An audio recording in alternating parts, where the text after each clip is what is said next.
edified. And then I ask that you would remember the workers, Lord God. Remember those, Lord God, who, when you gave the desire, you put this in their heart. I thank you for them being able to see the manifestation, Lord God, of a work that's so much needed. When they are discouraged, Lord God, I pray, Lord God, that there'll be someone, Lord God, in the background that will say an encouraging word, a smile, a hug, a wave, and just to let them know, Lord God, that they are doing a good thing. For I'm reminded that your word says that only what we do for Christ will last. In Jesus Christ's name, amen. And at this time, I will be turning the program over to our CEO, Dr. Rhonda Hamilton.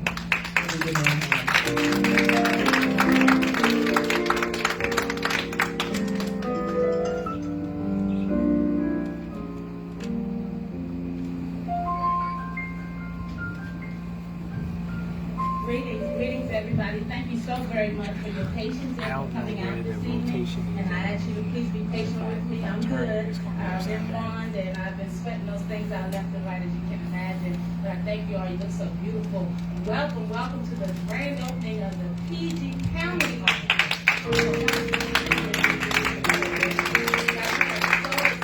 Today represents a lot, but most importantly, it represents the growth and the expansion of the work that we've been doing on the ground. Many of us advocates for many years have been calling for more intense mental health understanding.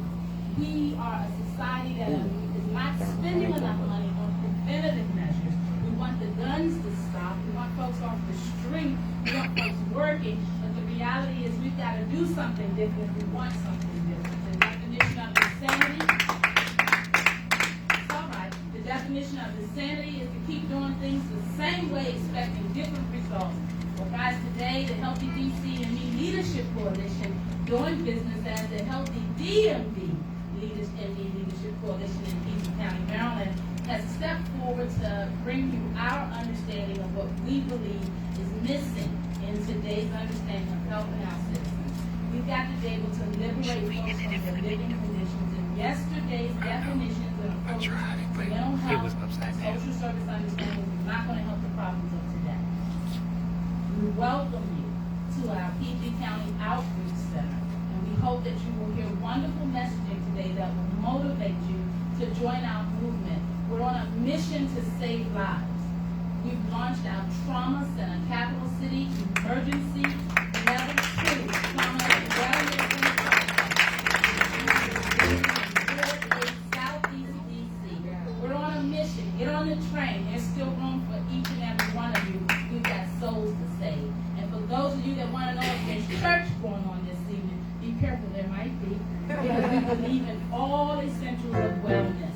And one of those are spiritual understanding. We've got to equip our citizens with a well-rounded balance of resources and then hold them accountable to these understandings and graduate every life that we touch.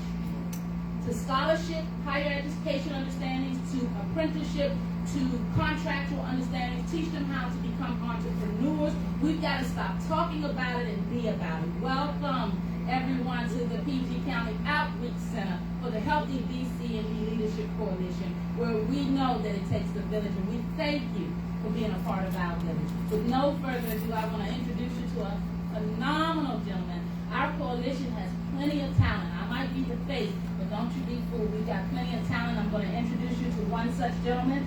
His name is Mr. Thomas Carpenter. He is the treasurer who serves on our board for the Healthy DC and Me Leadership Coalition, and he is also the president and CEO of Tomorrow's Black Men. See, we knew when we had talked about saving souls that we needed to go and dig deep and bring out the stars. So, sir, I thank you for being here this evening, blessing us with your presence. Will you please join us for an evening of conversation about transforming and elevating our citizens to their best life?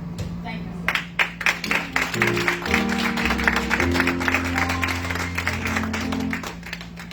Good evening, everyone. Good evening. Thomas Carpenter, President and CEO of Tomorrow's Black Men. I also want to welcome everyone here for this grand occasion here. This right here has been a labor of love amongst many of people.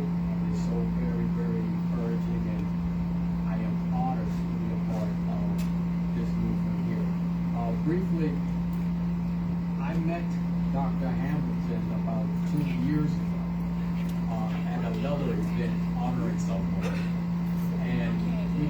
introduction, and I think we talked after everyone had left for about 2.5 to 3 hours.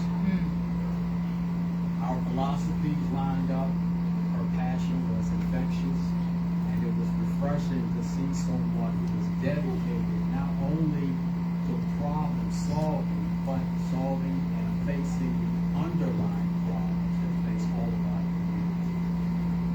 Our organization provides scholarships and mentorship for at-risk males, and we do this out of a labor of love. We want to give back to the community. And again, it's so very, very refreshing to be around people who actually want to get things done. There has to be a new approach, and I think you got the right people at the top who's going to bring that approach. So again, welcome everyone. Thank you for coming out. I look forward to meeting everybody and working with everyone. Thank you.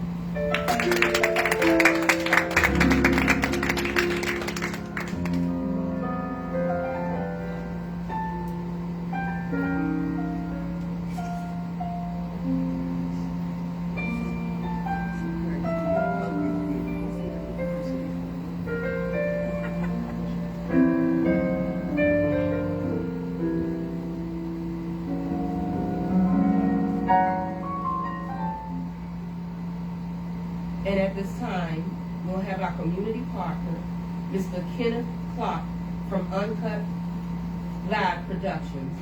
We take care of us.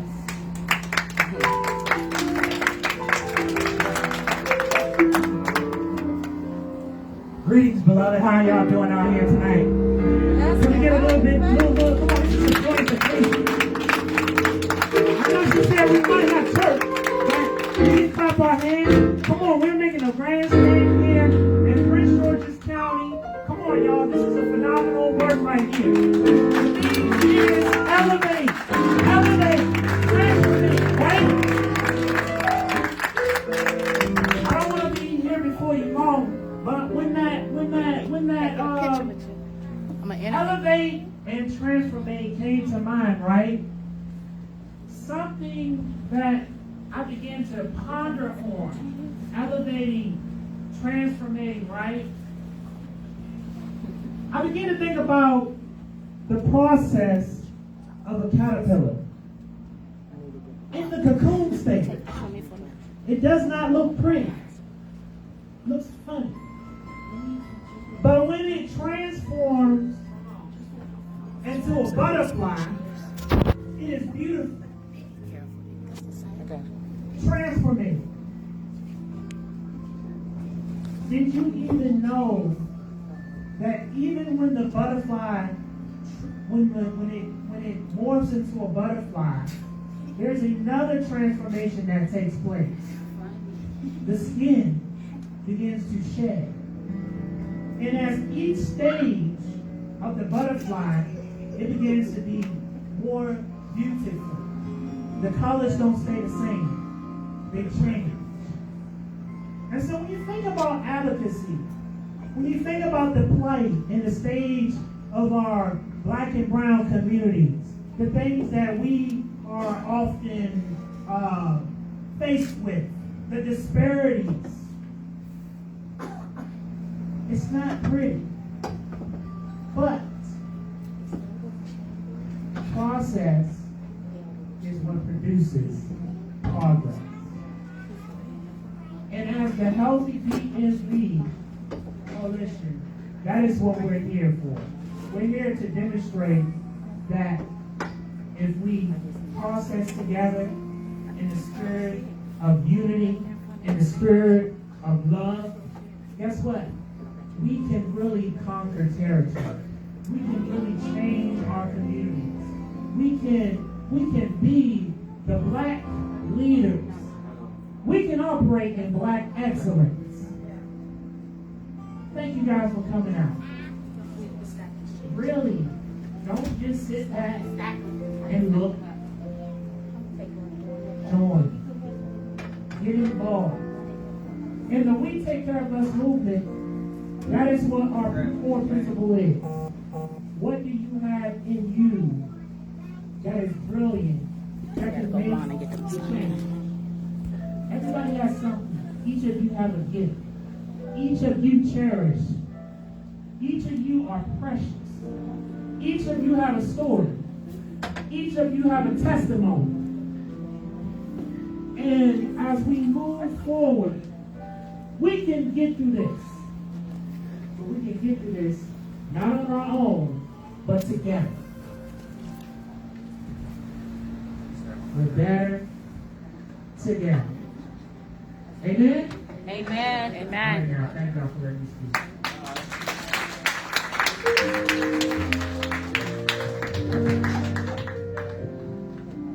Another round of applause.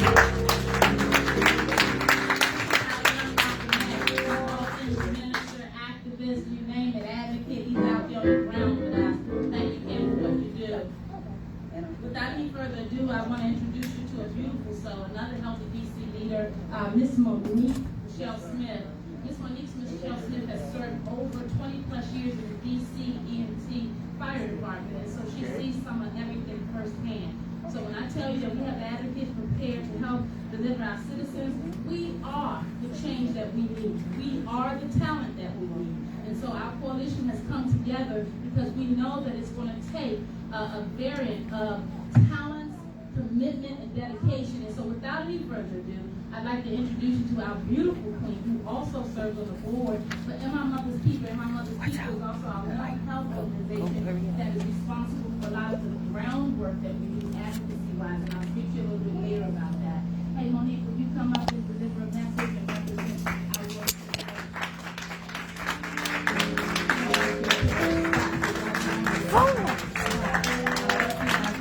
This is our beautiful force behind the scenes, and she's pushing because she sees every day the disheartening understanding of families calling 911. This pandemic produced so many deaths and so many reality checks for so many of us in the health understanding. We all saw Mr. George Floyd lose his life. Our young people came in and tore this town apart and said they weren't going to have it anymore. So it's time to start talking about it and being about it. Miss Monique Michelle Smith sees every day the atrocities that are happening on that 911 circuit, and she knows more so than many of us that there is a definite need for a trauma center east of that river in Washington, D.C., and there's a definite need for an extended outreach center in PG County. Thank you.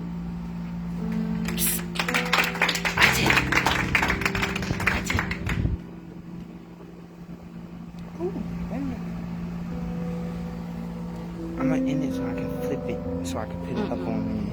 You gonna put it on there? But I can't because I gotta flip it, but I don't want to flip it in it. Mess this up. I'm probably just. I would like to thank Rhonda for that excellent. We can't hear you. Okay. I would like to thank Dr. Hamilton for that excellent introduction. She is totally right. Washington, D.C. has suffered many hardships as far as health care and for the citizens of Washington, D.C. With Healthy DC in need, we would like to improve the quality of life for citizens. I'm going to read you this thing. Racism in medicine unfortunately remains a reality for many families of color and of lower income statuses across the nation, and especially here in the District of Columbia, with systematic oversights in providing proper health care for African American families has contributed to the alarming levels of COVID, opiate, and gun violence deaths.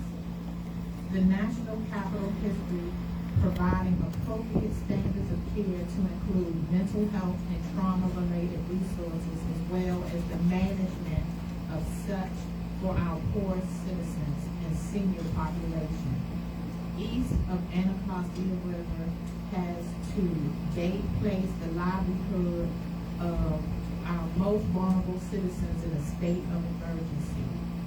The city, meanwhile, is marching forward with major development projects and infrastructure that does not produce cohesive to correcting the dangerous implications that neglect governing has continued to create for so many families of despair. Black lives should matter beyond the sensationalism of media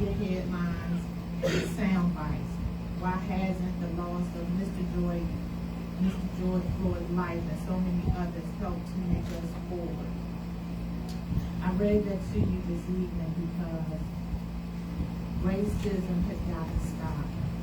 This weekend when I went out, I noticed that the Trump supporters are back in town, and they're still trying to prove that what they say means everything.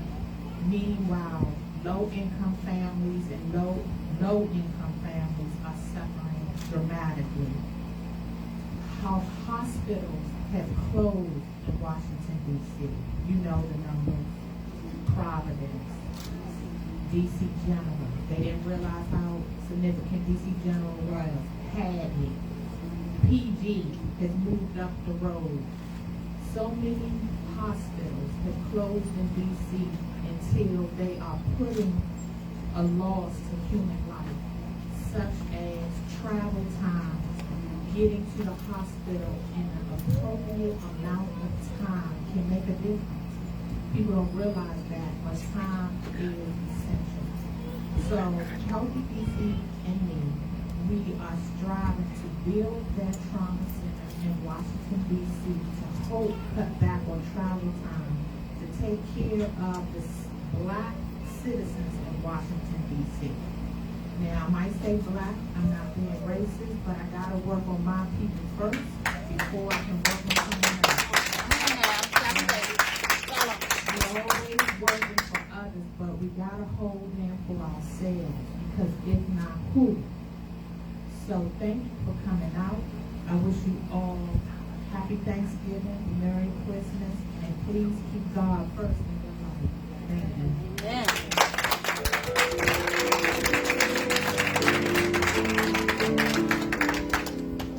Keep those applause going. Thank you, Miss Monique Michelle Smith. And give her another round of applause. We put out all of this enough is enough. Without any further ado, I'm going to introduce you to a beautiful spirit, Miss Sapphire Blue. She agreed to come out at the last minute and grace you with her performance. I ask that you give her your undivided attention, and it's simultaneous.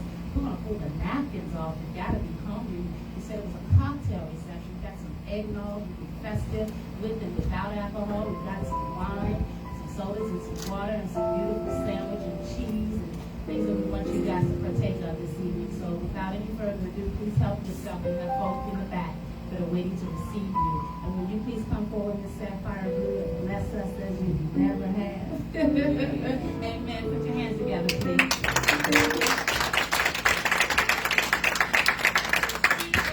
Help yourself. Don't be shy.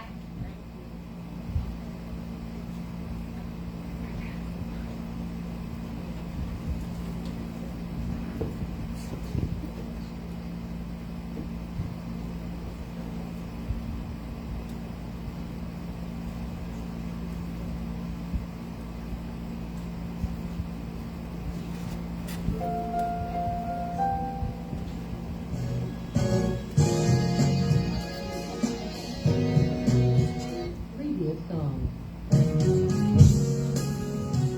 Next song. Next song. Next song.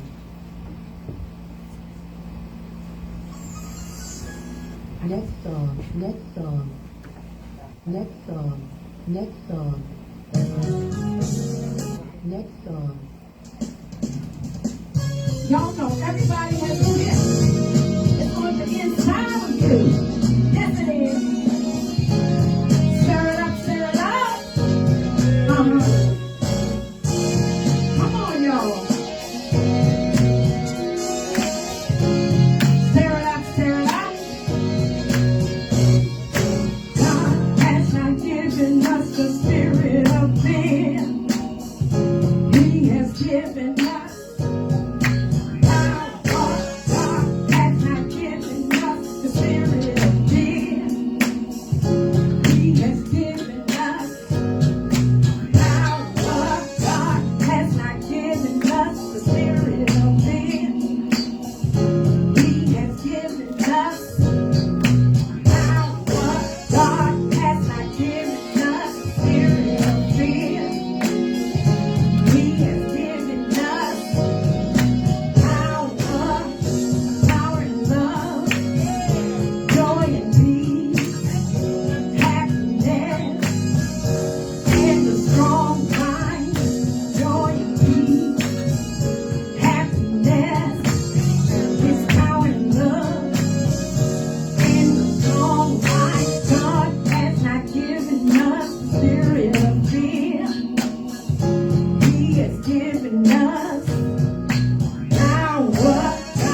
a strong mind, power and love, is joy and peace, happiness. In a strong mind, never will I be afraid. No, no, never will I be afraid. No, come on, y'all, stir it up. He wants to stir it up. That's all you gotta do is stir it up. He wants to stir it up. Lean on me. Come on, Lord. Stir it up. Lean on me. I want you to stir it up. Touch me, Lord. Right now, right now. Stir it up. Come on, y'all. Touch me, Lord. I need you to fill my cup. Come on, y'all. Lean on me. I want you to stir it up. Y'all got to lean on me. I need you to stir it up. Never will I be afraid. Never, no, never will I be afraid. No, no, stir it up. I ain't finished, y'all. Come on, y'all.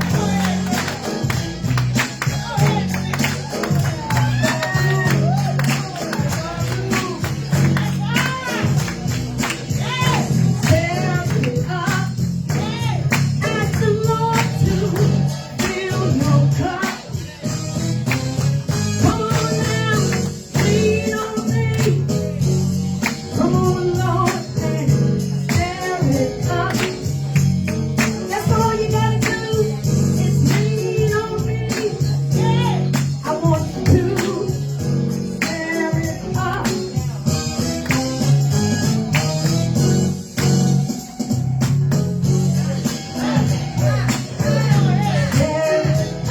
Y'all see what he did for us? He wants y'all to pull the gifts out of you. Because everyone has one. Okay? Whether you write, read, sing, y'all know what to do. Stir it up. Come on, y'all. Stir it up. You know the devil tried. He thought he had me. I took that shot, y'all, and I'm feeling really bad. And I was not going to let y'all do it.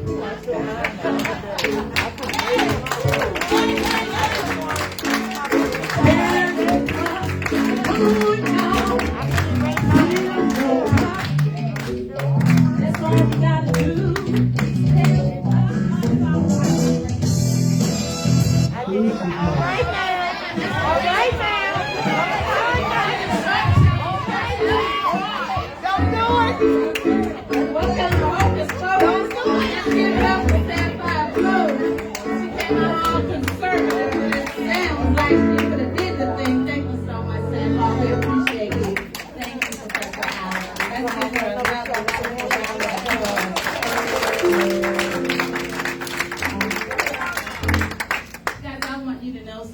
My right hand, my dear overseer partner Ann Coles II, Dr. Ann Coles II.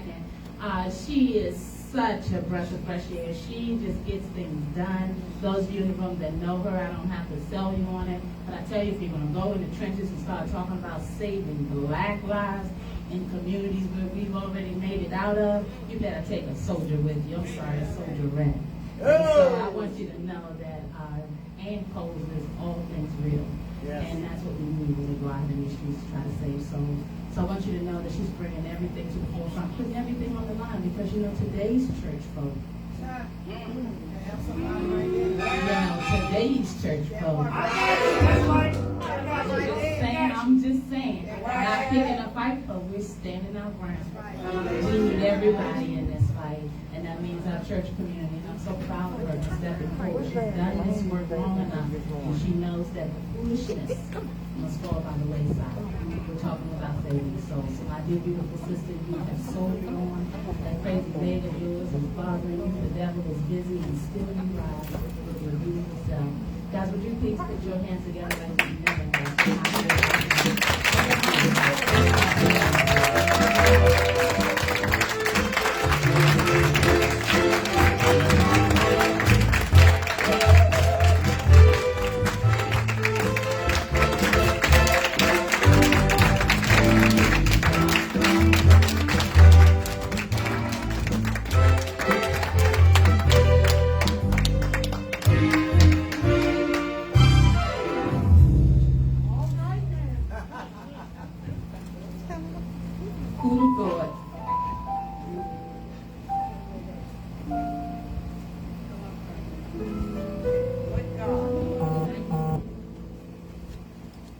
That this would happen. I ran into Dr. Hamilton. We've been doing this almost 3 years. We actually met in Mayfair. I went to attend a community event. And then afterwards, we just started connecting. And I'm 100. I'm not going to fake the funk with you. I had become very discouraged when it came to working in the church. People don't understand me. Those who really know me know if I'm in your life, I'm very dedicated and I'll go down with you. But people have always taken it because people gravitate me as I'm trying to take their members. I don't want no Negroes. See, I told y'all I'm real now. Okay? They give you trouble. Our people give us trouble. And when they don't understand, they start trouble. But I'm not backing down. I'm not trying to fit in with nobody. I walk these streets every day. I'm really a Ward 8 baby. I didn't forget where I came from. The one problem that I see, those who come for areas like that, when they get the opportunity to go get educated, they forget to go back home and sow a seed and teach someone. So me hooking up with my sister, Dr. Rhonda Hamilton, became a breath of fresh air. And she's like, I'm going to get them. I'm like, I'm with you. But the one thing you have to realize, that's why when I stood up here first, I said, this is not church. When I do community work, it's about everybody in the community. You don't just have one type of person in the community. The community consisted of a bunch of different cultures, a bunch of different religions, and everything. God put on my heart to help his creation. So I deal with you physically, mentally, because I'm off the rock too, okay? I got some diagnoses too. We're going to keep it 100 that I deal with. I deal with depression. I deal with anxiety. Why in the pulpit I've tried to take my life 3 times. But see, preachers don't want to tell you that part of it. But in order to help people in general, you got to be transparent with yourself first. And the one thing that COVID made us have to do is sit our behinds at home and look at ourselves in the mirror. And I found some ugly stuff about me. Being anointed and appointed, praying for people, helping people, I still had some bullscat that I had to get rid of too. I'm encouraging y'all. This work ain't for everybody. Rhonda tell me, and, but I'm going to keep it real. You might want to help, but if you don't have the heart for people, I ask you to leave it alone. If you're coming into it for money, you in it for the wrong reason. You in for it for the wrong reason. I'm telling you that right now. Matter of fact, what pushes me when more hell break loose, instead of me retreating, I come back fighting. Because I don't believe in a no-win situation. I will never be defeated, and it ain't being arrogant. That's right. Don't let people hold you down. As Cynthia Robinson said, there's a gift in every one of us. Know what your gift is. And work it. And if it ain't for you, let's be honest and say, I can't do it. And I'm going to tell you now, I don't need everybody praying for me. Because everybody say they want to pray, not necessarily praying on good on you, okay? Just like I don't let everybody touch me. And I've learned not to touch everybody. Because I have experienced after touching somebody being sick for 7 and 8 days. Because I wasn't ready for that demon.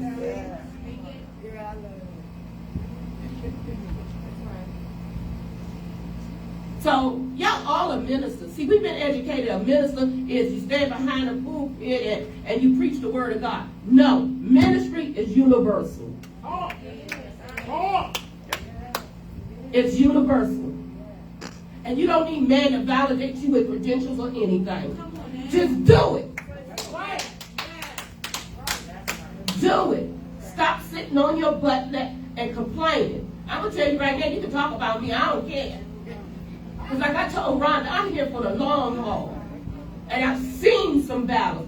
We walked up into some stuff. Seriously. Because that's how deep we go. Because we believe in people in general. But let's stop playing the blame game. Most of our problem in our community is our own black people.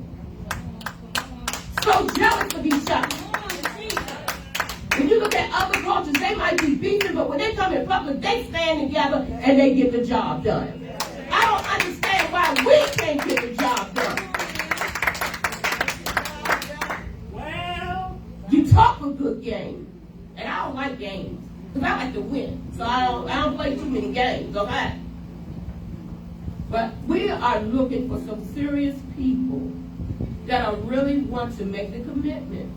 Know where your lane is. Because we need everybody. We can't do this by ourselves. Well, I ain't going to say that. I got many characters. You know, have y'all ever seen a movie with the woman with 102 different personalities? You know, I have a therapist and she keeps telling me my pill going to be purple, but they can't find a formula. So she just don't understand.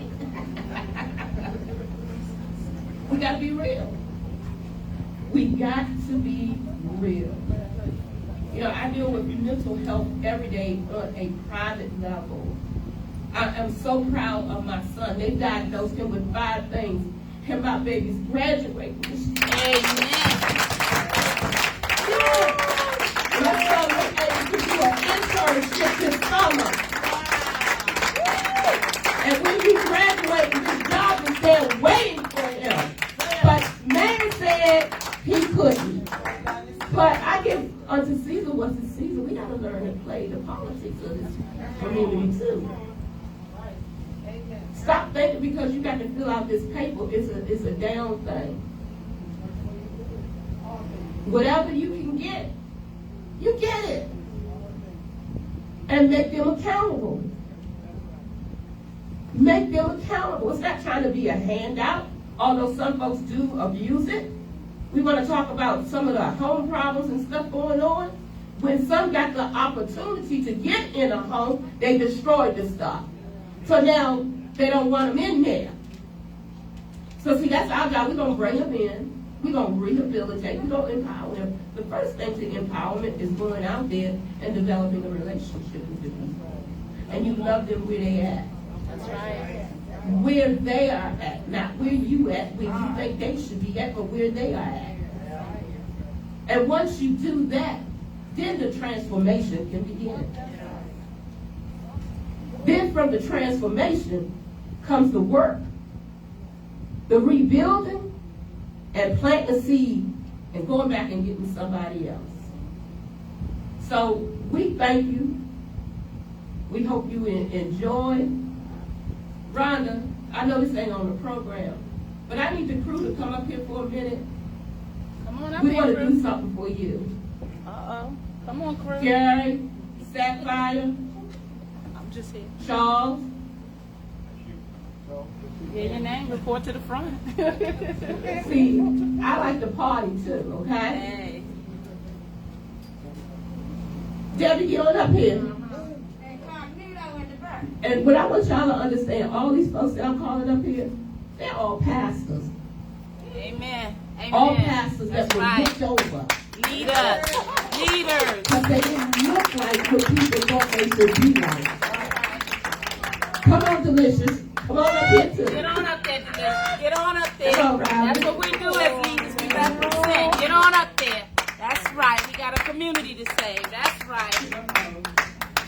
My friend, DJ Mellon, wrote a song and did a dance. And I'm so mad that I can't do it because I want to drop it too. Don't you dare.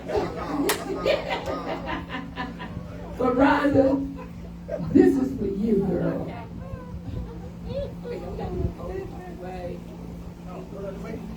Y'all do it. I've been throwing packages all day. Y'all do it. When it comes to Wawa. Amen. Another round of applause for our beautiful leaders in the room. This is what it's about.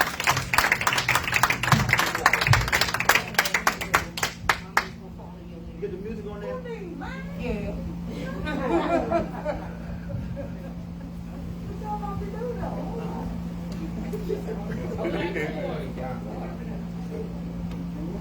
This is a perfect time to jump up and grab some snacks, grab your nice drink in the back. Y'all don't want me to do that. Y'all don't want me to do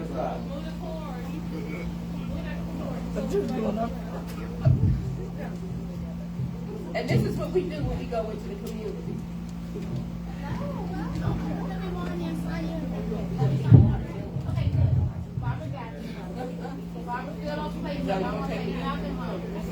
Girl, I like your hair. Wait, darling. It'll be red tomorrow. I can wear mine. Ready? Uh-oh. There we go. Testing, 1, 2, 3. In the place to be. Bluetooth connected.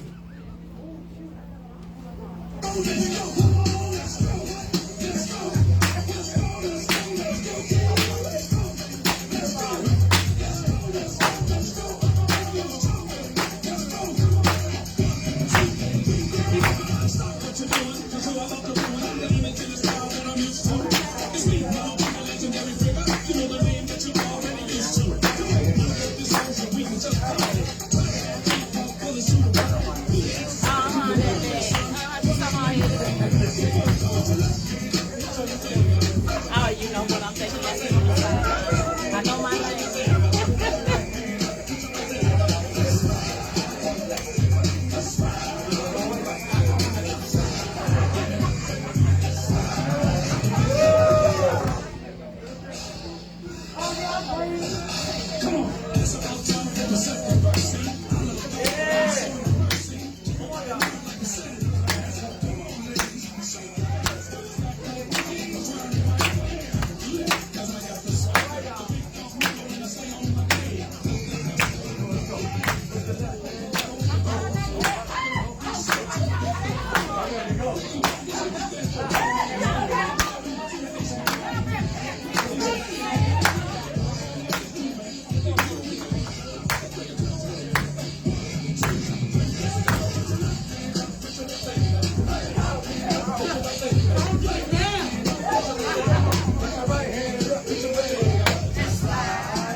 Get sexy with it.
tell y'all.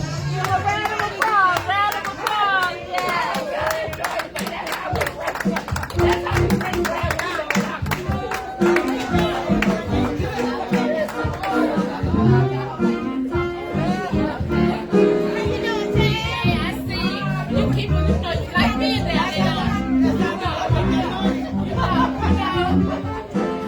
No, that comes from working for Amazon. I'm good.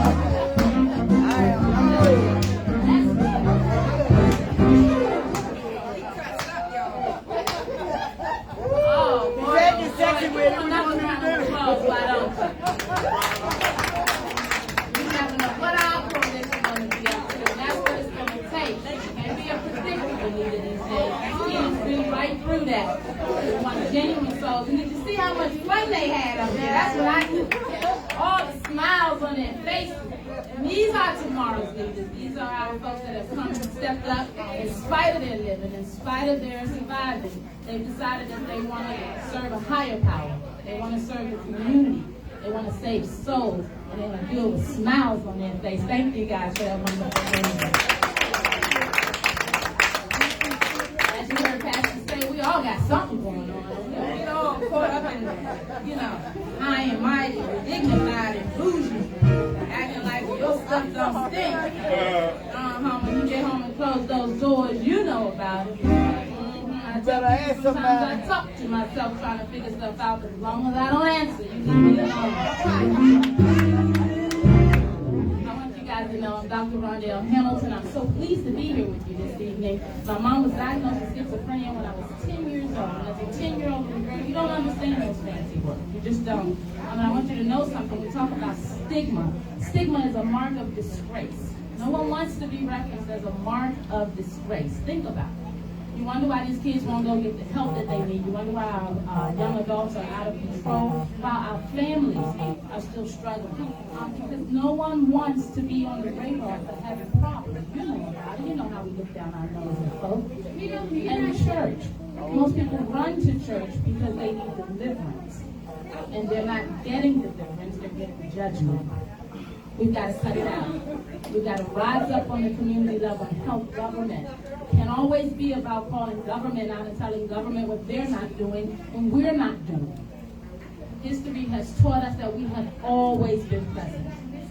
We have always been at the table. There is no excuse and no difference now. Guys, I thank you for coming out this evening. I want you guys to stay engaged. You can keep talking and be festive. That's what it's about. We don't want you stiff here. We want you to get up, move around, get some of those cupcakes and those sandwiches back there because we're not taking this stuff out of here. So go on back there and get yourself loose. And while you do so, we're going to ask this beautiful soul, Mr. Professor Allen. He and his beautiful wife, Shantice, have opened up their arms to us here. They are also the landlords of this beautiful establishment. If there's someone out here who's looking for space for your endeavors, so that you can help bring a good thing to the community. Professor Allen and his wife, they are beautiful souls. And we love them. We love them so much. We had to invite them into this evening's program. It just would not have been right for you guys to come here and not know the beautiful support that we have here. He also has a studio that he's mentioning to me, so please don't leave the premises without seeing his wonderful state-of-the-art studio. Guys, they help children, they help young adults, they have an internship program, they have just applied for grants. So I want you to know tonight is about education, tonight is about transformation, tonight is about elevation. Tonight we leave here with a plan to save souls. Hey, Professor Allen, will you greet the beautiful people and then give them a selection or two on that wonderful piano? Yes. Thank you. Will you guys please receive him warmly? Praise God, praise God, praise God, praise God. I want to say I love everyone to you here today. My wife is in the back babysitting the grandchild, but I'm telling you, I met Dr. Rhonda Hamilton, I don't know, about 4 or 5 years ago, and then we were doing things together, but when they came to this place, things changed. I mean, the love, the energy. Apostle, Overseer Cruz have brought me so many people and children. They call me Papa and Dad, and I'm finding folk from, 40 years ago? They found that her, that's Dr. Stephen? Oh my grits. You know,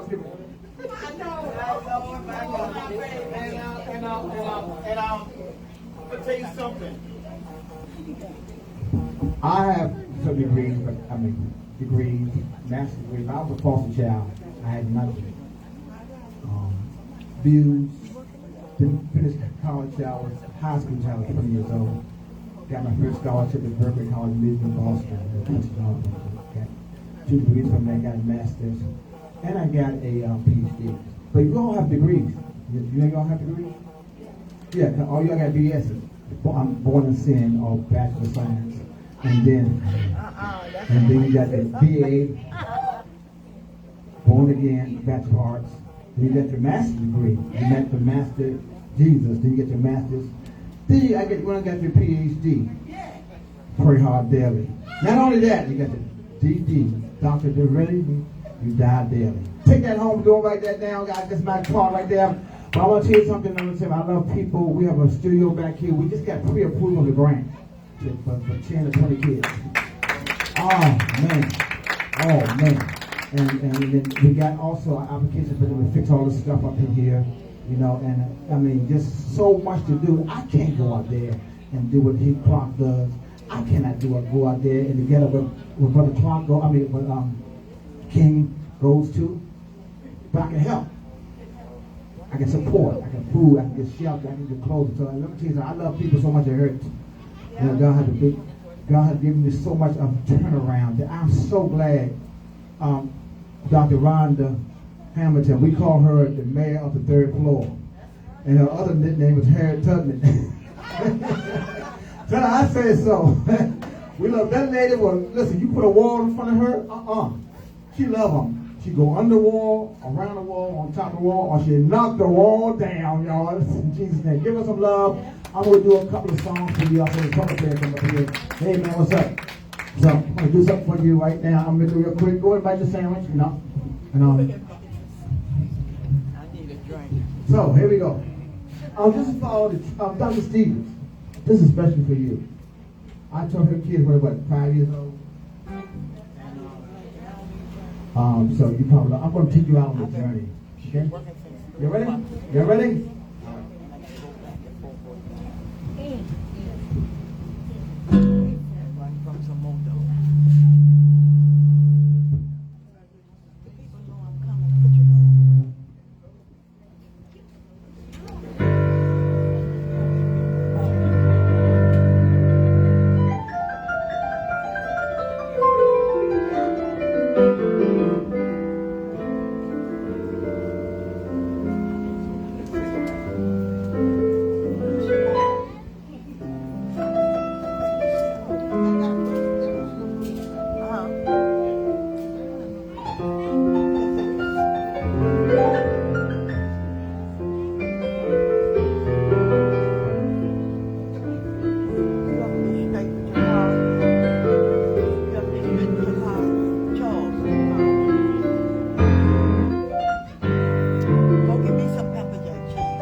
needs to be able to play their instruments as well as that. Hey, can we give Professor Allen another round of applause? And please, if you have time to see him, please make time to meet him, take a look at the studio, and understand all the wonderful things that they have going on. Guys, I want you to know that we have another beautiful soul amongst us. Our leadership is vast, and we are all dedicated and motivated to saving lives on the community level. This next soldier, who's also a minister in training, he is on fire. So I want you to keep that energy going for Mr. G. Hallie Henson, and he's with the Triangle Organization, CEO and President, as well as he is with Kingdom Life Outreach Ministries. Please give him a warm welcome and receive his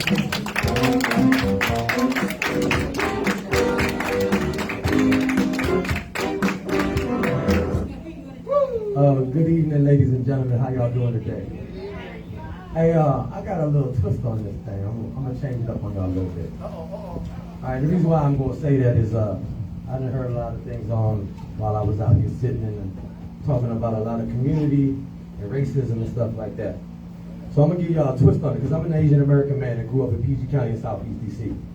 All right, I've been hated on, the racist on whites and blacks. I done got it from both. All right, so I'm gonna just give it to you raw and real. I had to fight my way through the whole life because of being not black or white. Have everybody thought about it in that sense? Because we always hear this white and black issue, but do we ever think about the Asian Americans that's right in your community right now? That's getting killed and beat up for hate crimes because of COVID-19? You know, I got a Filipino mother, beautiful soul. Somebody want to hurt my mother because of COVID-19, really? So let's talk about it. Now, racism is deep and racism is thick, and it just goes with whites and blacks. So don't forget about your brothers and sisters that's out there of brown skin color, because we're not black and we're not white. Okay? Straight up. All right, so I'm going to just keep it a buck and I'm going to bring it to you like this. Y'all see what I look like right now, right? About 2 years ago, I was a very dark individual. I was very balanced, though. By the grace of God, I kept me a really L7. The L7 life is a regular job, 9 to 5. During my L7 life, I was very, very positive, I guess you could say. I am 24 years in the federal government. I am a U.S. Army veteran. I have served in war. I suffer from PTSD. I'm about 100% disabled veteran. The safety that you guys sleep and have, I have put my life on the line many times for it. I appreciate that. So just to bring up a little bit more about myself, I work at Fort Belvoir Army Community Hospital. I am a general foreman there. I've been in food service for about 24 years. I've been cooking on the front lines of battle, and I've been cooking in hospitals, saving your wounded warriors every single day. I do this every single day. So outside there, let me just give you a little bit more about what I do and why I'm here. I wouldn't even believe the fact that I even got here. Who would I even have thought? Because you know what? About 2 years ago, I used to tote a pistol, and now I tote a Bible. Yes, sir. All right, because by the grace of God, He has saved my life. I'm going to tell you how. I ain't going to get into my testimony because that testimony is pretty intense. And I don't want to get into that right now because it's not about me. All right, it's about God using me as a vessel to be able to help my community. All right, and this is what has happened. See, during my 30 years of alcoholism, let me just keep it 100. Early childhood trauma at 11 years old had pushed me into start drinking to get rid of all the trauma that I was dealing with. So that stuck with me for 30 years. It was a progressive disease because it would progressively kill you. All right? So this is what had happened to me. 30 years, it had spiraled out of control, and I had got to the end of my situation and felt like I was no more of a human. I was just a shell of a human. I had no morals, no standards, no values. They were all gone. The evil one had me in his trenches. So at this time, I was a very, very balanced individual now. I was married, had 2 houses, working for the government, had it all. Dog, picket fence, had it everything. 2 cars, man, I'll tell you, I was doing the thing. But I was very sick. All right, very sick. And of course, at the end of that, I lost it all. My sobriety came at a very, very high cost because I lost my entire family. Thanks to God, I used my career in my second home, my first home. So I'm back. I'm back in PG County and just moved back here. The reason why I'm bringing all that to your attention is because of this. I'm about to tell y'all how God can take something from the dark and turn it into something light. How He can turn a negative into a positive. All right, and that's 100% my living, walking testimony because that is exactly what happened to me. So right at the end, I had something. I ain't going to get into that right this quick, but I will say this. I wanted to inflict harm on the other people that I thought were the problem. Okay? They were the problem, not me. But we all know it was me because I was the one that was suffering with the disease of addiction. So I sprawled out of control, and I wanted to put harm to my wife at the time, and thanks by the grace of God that she was not dead. When she not being there, I still blacked out, and I woke up the next morning with bullets and blood in my lap, and I said to myself, what have I done to her? And I had right there in that moment a spiritual divine intervention. All right? Right there in that moment, I had a spiritual divine intervention, and the Lord came to me and knocked on my door. He said, son, I'm going to give you a choice right now between life or death. What do you choose? That last little remnant of God that was left in me, the one that the evil one can't touch because I believe in God. You hear me? Just right there in that moment, when God asked me that, I said, I want to live, God. That thing started sprouting. Oh, look, it started sprouting, and guess what? Within 24 hours, the one that I wanted to hurt got me into recovery. And then within 21 days, my mind started to heal. As I started to heal, I started becoming a human being again. I got my morals, my standards, and my values. They all came back to me. So I started to feel like a human being again. So what do? I pick up the good book. God saved my life, so I made not a deal with God. But I told God that since you saved my life, I give you my life. And what I'm going to do from this day forth is I'm going to do everything I can to give back to the community that I used to hurt. Because I used to bang in these streets real hard. I used to hustle. I used to bang, all of it. Y'all see me? This is what Christians look like today. Hey. This show Christians in 2021. In 2021, this is what we look like. All right, so look, a year and a half ago, toting a pistol, now I tote a Bible. Through this walk, I started doing philanthropy work. I formed an organization called the TriangleResource.com. Then I started building a team, YGT and more others, Royalty, the Overseer Ed Coles, where am I? Minister Harrison, Daryl Harrison, I love Daryl Harrison. First, I forgot to say thank you, Ms. Dr. Rhonda Hamilton, Overseer Ed Coles, for bringing me up here today. All right, so back on that. So during this time, something had happened to me, and I started to open my mind up to God, and I made that pact with God that I would bless Him. So I started doing philanthropy work as a bond to keep me sober, and I started going and doing philanthropy work, and more as I started meeting more and more like-minded individuals. I started pushing in the community, started doing positive things. Next thing you know, I'm in Southeast teaching children about early childhood trauma and mental health. Next thing I know, I'm in 662 Atlantic Street on every Friday at 6:30 teaching NA classes about how alcohol and drugs destroy your brain by the science. Oh, it's so crazy. Y'all would hear that. But back on that, I just want to tell y'all like this right now, that God came into my life and gave me a spiritual divine intervention. And now I am back, and I'm a new person, I'm a new being.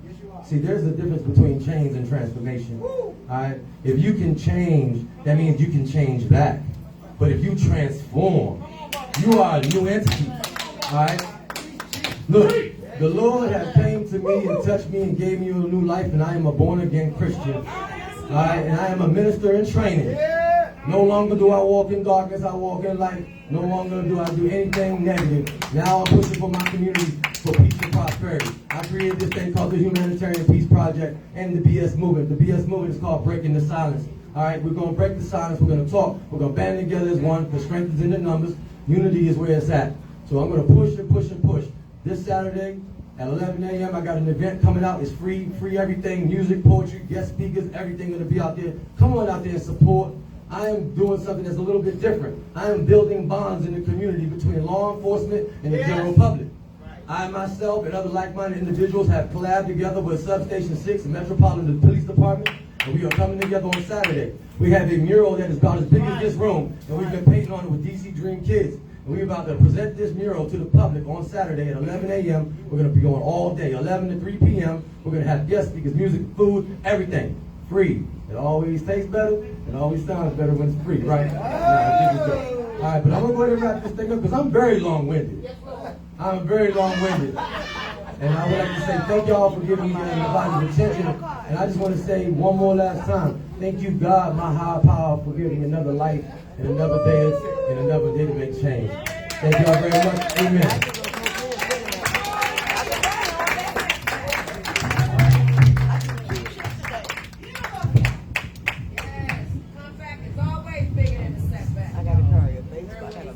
Give our soldier another round of applause.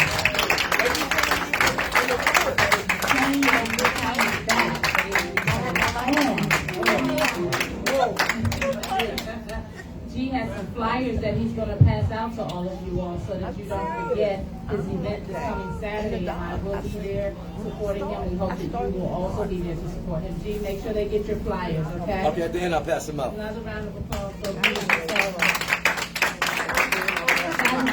We brought out all good guys. We're serious about saving lives, whether you're into the arts, whether you are looking to learn how to sell, become an entrepreneur, play an instrument, become a landscaper entrepreneur. They tell me DC plants 15,000 trees a year. Why can't our youth and young adults get? There are plenty of things that our youth and young adults can be a part of.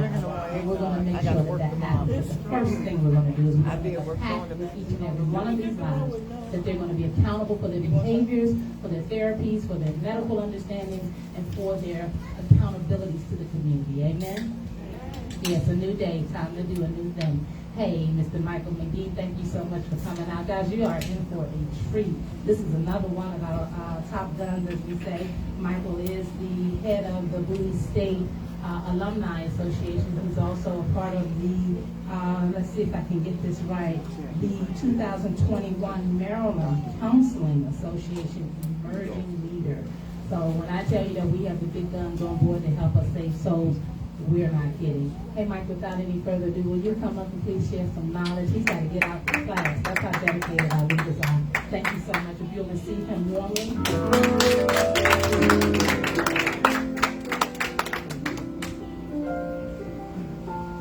Hey, good evening, everyone. Good evening. It's kind of hard to follow behind G and Dr. Cole. What y'all think? Give them a hand, please.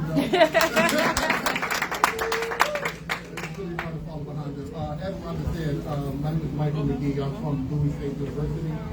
I'm not the leader of the Alumni Association, but I am the president of the Graduate Student Association. I'm also the emerging leader for last year for the Maryland Counseling Association and also White House Honors. I've gotten inducted into the White House Honors program for HBCU this year as well. And all of this is all because of the grace of God. So let's start off there first. So let's give God a praise first. My whole focus with DC and me is research and counseling services. Coming up probably the next year and a half, I will be taking my certification to become a certified counselor. My focus is traumatic experience. We want to look back at what's going on in the community, right? Multi-generational trauma. That's a big word, right? Multi-generational trauma. That means that's the kind of trauma that's happened from generation to generation to generation. And as Tasha Colson said, we must break those chains, right? So the whole part of you being here today is to talk a little bit about trauma, to move forward and educate, because that's part of the elevation part that we need, right? Transformate, that's like advocating, and so we can move and do better, right? And then we need to conversate about it so we have sustainability. So that's, to me, those are some very important parts to us growing as a community. I'm from here, I'm actually from Anacostia, Southeast Anacostia in DC. I was raised in that area in the late 80s, mid-80s, early 90s.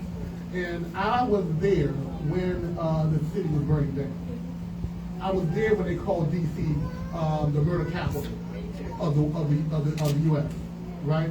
So I understand what the trauma that we can go through as a people, how it affects us generations later, okay?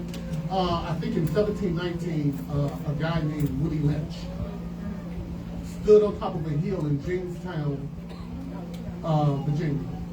And he said that if you want to control the slaves, let me tell you how you do it. And he talked about us being having this division against each other. He talked about us not liking each other and working only for the man, as they would call it, right? He talked about how we can take generations and transform them to something that you can control for their lives. And guess what? I stand here today, 400 years later, saying that what he said in Jamestown is still true. But it's up to us as a people to break those chains. okay? The trauma affects us in a lot of different ways. It affects us biologically, brain development. Now, if you take a child who has went through a traumatic experience before birth, this is something they don't talk about. Because the way we behave while now, and let's say we end up having a child, while that child is in the mother's stomach, all of our social energies, the things that we do in life, affects that unborn child, that fetus, right? So if that's the case, then we can't just start with people that's living. We need to start with people that's going to be conceived. And we need to educate our people to know what to do and what not to do in order for we can have healthy children. That's right. Right? That's right. It affects the nervous system of the child. So we're wondering why our children are running around with all of these different disorders and things of that nature. It could have happened before they was even born. They didn't even have a stake in this, into it. So we really need to work with us, right? It can help, it affects our psychological development, right? So I think someone talked about depression. We talked about anxiety. We talked about panic attacks and things of that nature. It affects those areas of us as well, mentally. So we need to understand that, once again, this just didn't start. This is a historical thing, right? And it also affects us socially, social anxiety. They said in DC in 2020, homicides was 200 homicides in DC. That was up 16 years. That was up 16 years, right? They also said that half of DC children have experienced some sort of trauma. That's half of DC children have experienced trauma, right? Whether these traumas are acute trauma, where it happened just one time, chronic trauma, where it's happening repeatedly over and over again, like domestic violence, secondary or vicarious trauma, where you're watching someone else go through the trauma and it affects you. Y'all know that can happen? That you can watch someone die in front of you and now you are traumatically affected, and you can go through PTSD symptoms. Wow. And then you got adverse childhood trauma, right? This is the trauma that happens to you when you were a child. I'm not afraid to say that when I was a child, I was physically abused, physically, sexually abused by my female cousin. Right? And guess what? She got that behavior from her father, who would all live in the same household. You see what I'm saying there? You see how the multi-generational trauma sets in? Because it's learned behavior. These are things that we are learning. So now, we know the problem is, right? But now what's the solution? The solution is us doing what we're doing right now. It's coming together as a community of people, working together as a community of people in order to advance together as a community of people. But we have to advance together as a community. We can't go half on one side and half on the other side, right? Someone told me one time, if you take yourself and you put one leg on one side of the fence and you put the other leg on the other side of the fence, what's going to end up happening, right? That's okay. Right? We struggle called strength in the fence, right? So we need to be all in on one side. We no longer can accept people telling us what we need to do. We need to look at what we need to research, and then do it. My wife told me something one day that I think it dawned on me, right? She said, I was telling her about an event that was coming up, and she said, where did you hear that from? And I said, well, someone told me. She said, how true is it? And I said, well, I guess someone told me. She said, did you research it? Because here's the thing. You can hear anything. People can tell you that the world is going to burn. But unless you research it and have the facts behind it, you don't have no clue of what's really going to happen. You know what I mean? So it's so important that we take this moment in time. We'll come together as a family of people. Come together as a community and let's do the work. We have to do the work. Right? So I don't want to be up here all day because I'm a long talker as well. And I can carry this conversation because it's passionate to me. Yeah. I can carry this conversation on for days. My organization that I'm building right now is called DOCLO, Research Center, Research and Counseling Center. You can buy one of these right here for $14.99. I'm working to build a center, and I want to put it right in the smack middle of the community of Ward 8, Ward 7. I want to put it in an area where I know that I can reach the people that I know need it the most. Okay? Currently, right now, I'm working with other students at Bowie State University to pull this idea together. But guess what? Here's the exciting part. These students have already told me that they will want to be on my research team for Healthy DC. Okay? So what that means, right? So that means we have someone focusing on domestic violence. Yes. We'll have someone focusing on women of color. Yes. We'll have someone focusing on the men's needs. We'll have someone focusing on fetal development. Yes. You see, we'll have people focusing on every area of spirituality, because that is a very big part of counseling, right? So we'll have people focusing on different areas in order to bring the information back to the community. Because once the community is educated, then we can make changes. But it's going to take us to educate the community. So that's what we're committed to do for Healthy DC and me. So that's why I'm standing in front of you today. I said all that to say this. There was one. There's a writer that really stood out to me. His name is Napoleon Hill. I don't know if anybody ever really heard of him, but he wrote a book called Think and Grow Rich, right? And he talks about how important it is for our belief system and our faith system, right? The mind cannot think negative and positive at the same time. One is going to overtake the other. So we need to find a way that we can transform, that's that key word again, right? Transform the negative thoughts that the community is having into the positive thoughts that the community is having, that we need to have, right? And we can do this. It has been done before. This is the beauty of it. It has been done before. Black Wall Street has been done before. You know what I'm saying? It's nothing new, right? So here it goes. So I asked a millionaire one time, how do you become a millionaire? And if you lost all your money, would you still become? Do you think you'll become a millionaire again? And what he told me was, once I know the formula of how to become a millionaire, I can repeat that formula over and over and over and over again. And as a people, we can repeat being wealthy and healthy all over again, because it is possible. We know the formula. It's just us coming together as a community in order to make that formula work and put it in the way that our community can receive it. Because we can't talk over their heads. We need to talk with the community. That's right. Am I correct? So, to leave y'all, Alvin Dingo, the greatest salesman in the world, once said, I will persist until I succeed. I was not delivered into this world in defeat, nor the failure curse in my veins. I am not a sheep ready to be parted by my shepherd. I am a lion. I refuse to walk, talk, sleep, and eat with the sheep. I hear not those who weep and complain, for that these diseases are contagious. Let them join the sheep. The slaughterhouse of failure is not my destiny. I will persist until I succeed. Healthy DC and me, we will persist until we succeed. Y'all have a great day.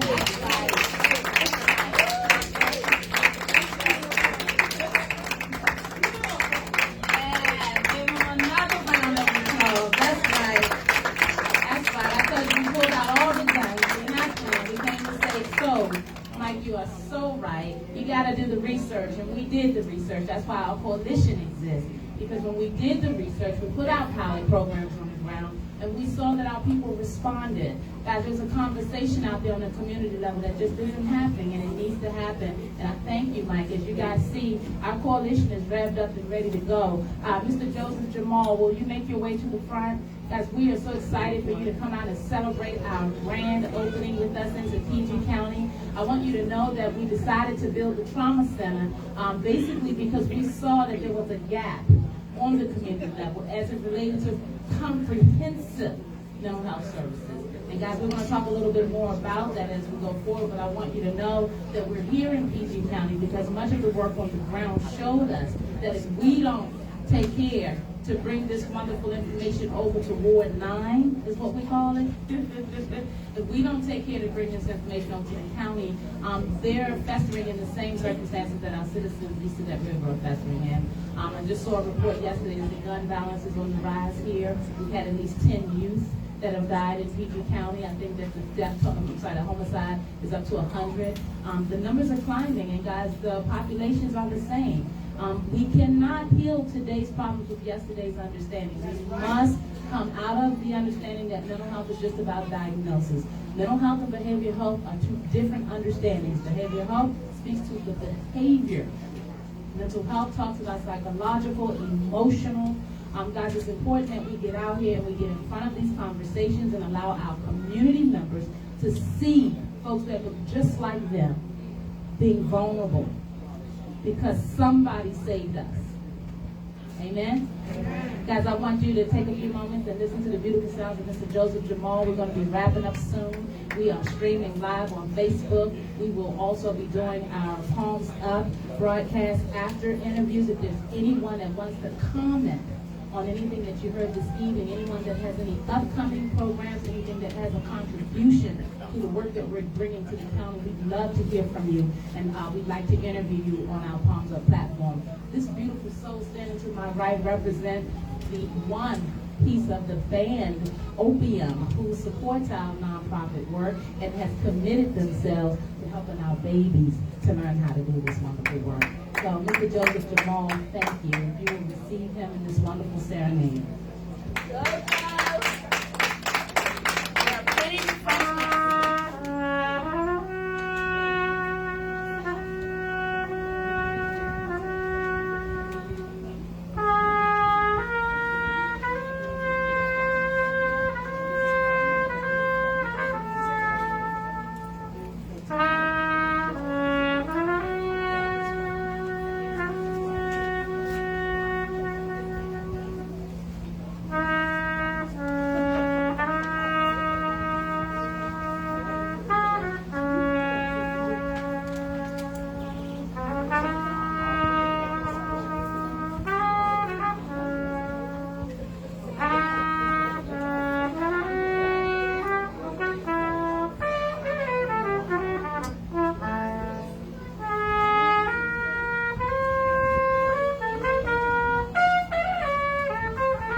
Oh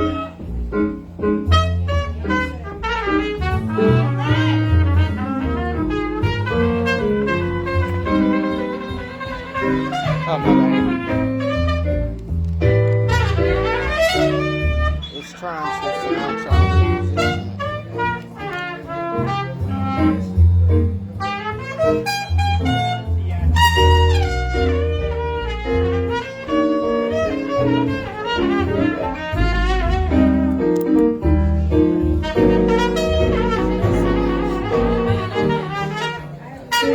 I got it.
Many of our mental health population are very artistic and colorful. And so it's time that we stop looking at yesterday's understanding of what mental health is and start to see the individual.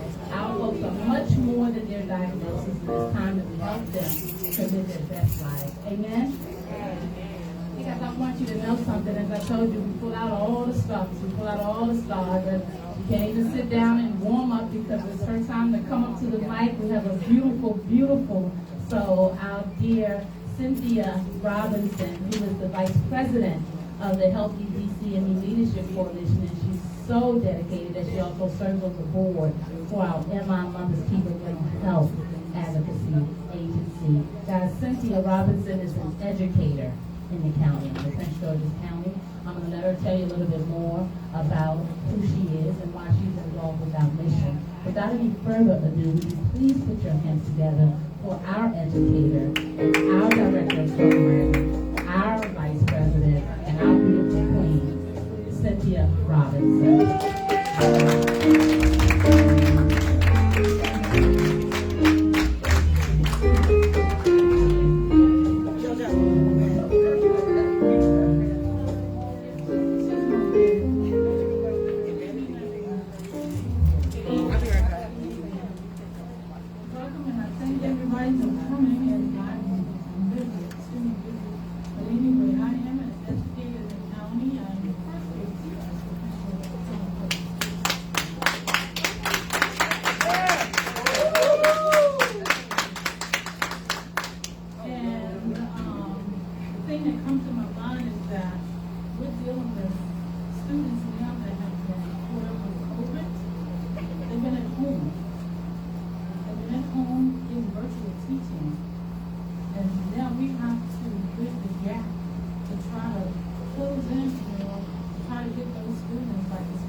Cynthia Robinson another round of applause, please. She came here straight for class. This is what she does, and she is very dedicated. She also helps us over in the city, has come there many a days and nights to help us with our babies. We had after-school behavioral health camps, and you can imagine over in Ward 8 what that crowd looked like at after-school populations, our beautiful babies. And we were not remiss not to bring that same beautiful programming and education to the county. So we're excited and we wanted to be able to show you a sampling tonight of who our leaders are and how dedicated and motivated they are and how prepared we are to do this work. Amen? Guys, I want you to know that mental health is about the satisfactory understanding of our behaviors, our psychological, our emotions, our thoughts, and coming out of a relationship the bad way, holding on to grief for elongated periods of time, being a victim of abuse. You heard tonight many examples of how unresolved trauma can manifest in our lives. And if you think that there's not a correlation to the gun violence and the unrest of souls across our county and across our city, to the correlation of the unresolved trauma that many of them are living with. And let's deal with the reality that many of our children and our youth are being raised in homes with unhealthy adults. I'm going to say that again. Our youth and our children are being raised in homes and environments where there are unhealthy adults. If we're going to save souls, we've got to be real with what we're talking about, and we've got to get to the core of what we're talking about. Mental health is not just about the diagnosed understandings of schizophrenia or bipolar or disorder and anxiety. Mental health is about toxic stress situations that are allowed to permeate and fester in your living. We got calls from families over in Ward 8 just 8 months ago, living with rats, mice infestation, roaches, mold, peeling paint.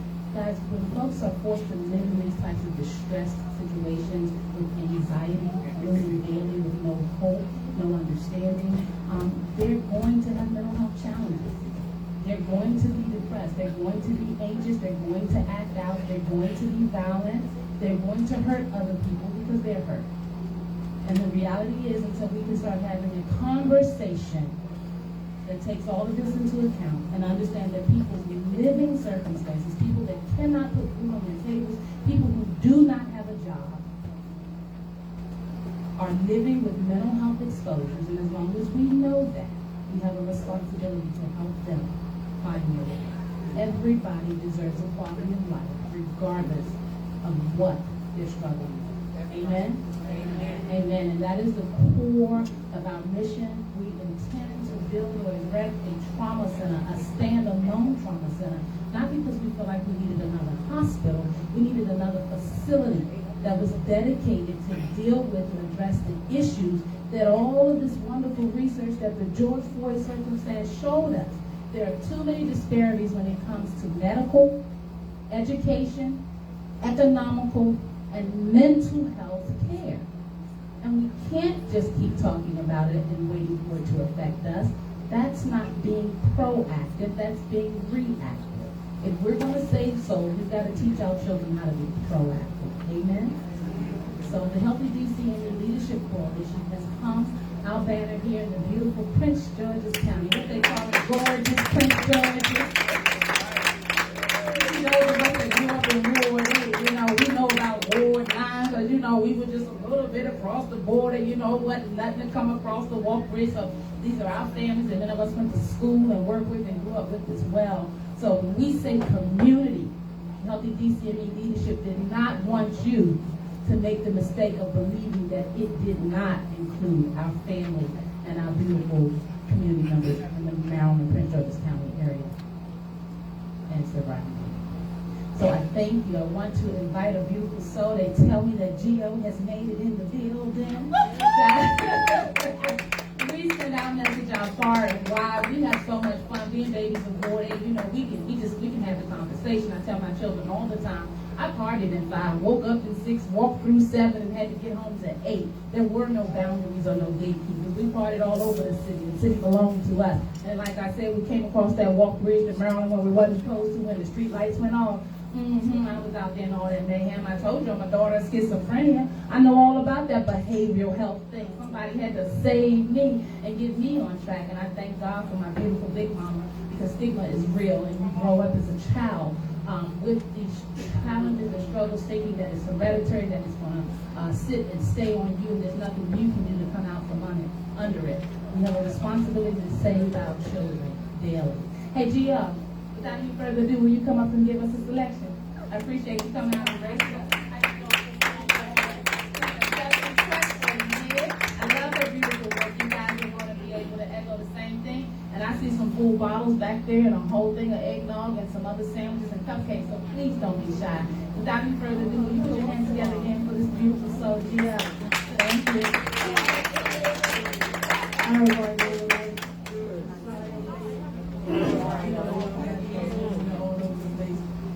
I'm actually going to do a song that I kind of dedicate to you, but I also dedicated to, people that's living in poverty, people that have mental health challenges, people who lack self-motivation, determination.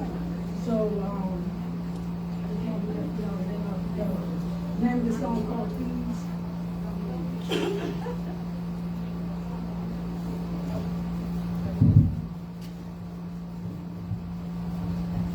When it starts, it's a part of the speed. And when your heart starts, that's a part of the beat. I'm sorry.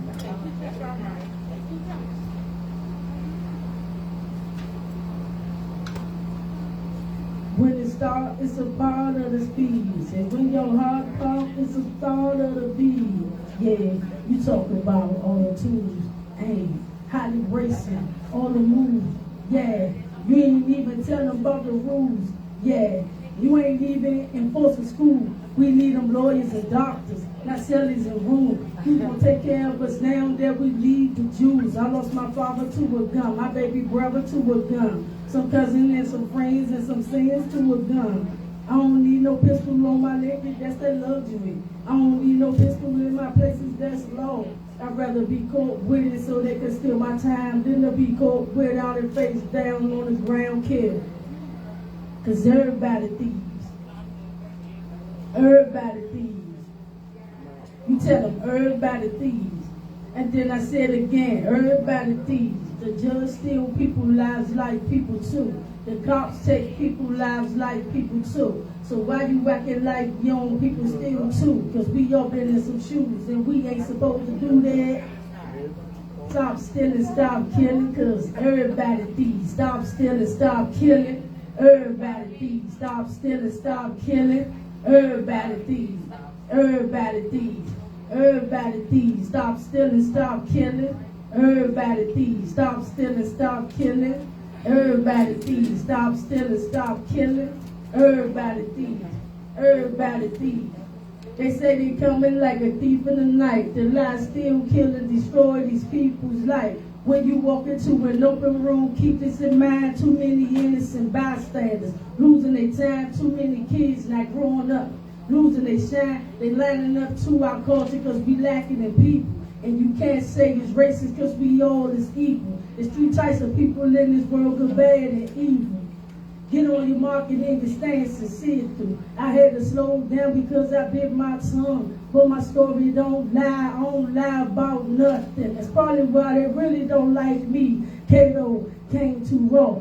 You could try it if you like these. Robbing, stealing, and killing, and don't forget your life, please. Turn up your goofy and stop acting like a plan. Be in time out the new because we all need a plan, see? Acting like you do, you won't understand me. I'm with the ruler of the universe and every great king. We're surrounded by thieves, stop the backstabbing. Everybody on three, yeah. Everybody thieves. Tell them everybody thieves. You said everybody thieves. Tell them. You said everybody thieves. Thank y'all.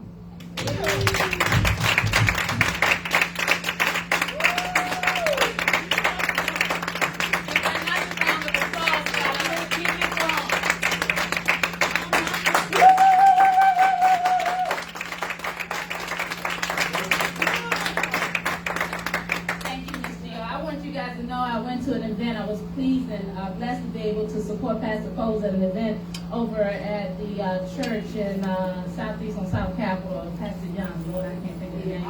But they did a wonderful program, and I thought I had seen it all, and Gio got up there and was spitting the knowledge, and I was just like, wow, okay. All right. Our young generation, they ready. We just got to give them the infrastructure. You know, somebody saved us, so now we're here to save them. And as we heard Michael talk about Black Wall Street, every generation is responsible for making a contribution. What is our contribution? Because it can't just be to talk about what they're not doing. Let's talk about getting involved. Hey guys, you've heard from me all evening. The only thing I want to press upon you is that this work, we do this work because it's needed, it's necessary. We take donations. And My Mother's Keeper is at the core of our mental health work. That is our 501c3 organization. So your donations are tax deductible. We love your support. We love your volunteerism. And many people have a role in what we do. Some of us are on the front line, and tonight it was fun to show you some of the faces that you don't always get to see that help us to do this work. Because this work is not free, and we do need support. My God, we're going to build a trauma center. We're going to march every life that we touch through these doors, and we're going to graduate them to situations of higher education, apprenticeship, entrepreneurship. And I'm sorry, did I mention that I run an insurance company? I'm not even playing with this a little bit. It is important for us to get these types of checks and understandings into the hands and into the possession of our communities that don't think that they too can come out of whatever they're going through. Okay, so we're going to do this together. My specialty is that I can run this mouth. What is your specialty, and how can you help this coalition do what we need to do? Hey guys, without any further ado, I want to invite a very special lady who came out tonight. Didn't even know she was going to be speaking, but that's the beauty of the community coming out, because we never know who's going to come out. There's a beautiful soul in our audience, Miss Tanya Sweat, and she is running for county executive for Prince George's County. And while we don't believe in politics, we do believe in community. We all have some role that we can play in helping to save and liberate lives. The Healthy DMV Leadership Coalition in PG County will be conversing with members of our delegates and our elected party to let them know that yesterday's approach to today's problems in mental health will not be acceptable by this coalition. So Ms. Tanya Sweat, would you please come up? And I know that's a challenge for government officials to come behind such a message, but at least we're being transparent, and you know that we're going to talk to you in the front of your foreface as opposed to thinking that we were talking about you behind you. Like, you know how some of us do, right? We thank you for taking time out your schedule for coming out. God bless you, Queen. Whatever's in your heart.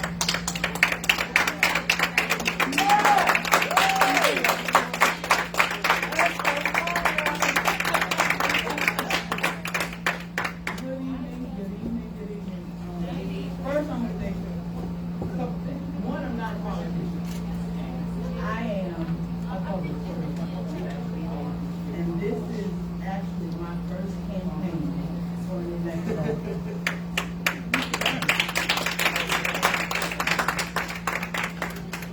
I want to welcome Healthy DMV and me, gorgeous Prince George's County.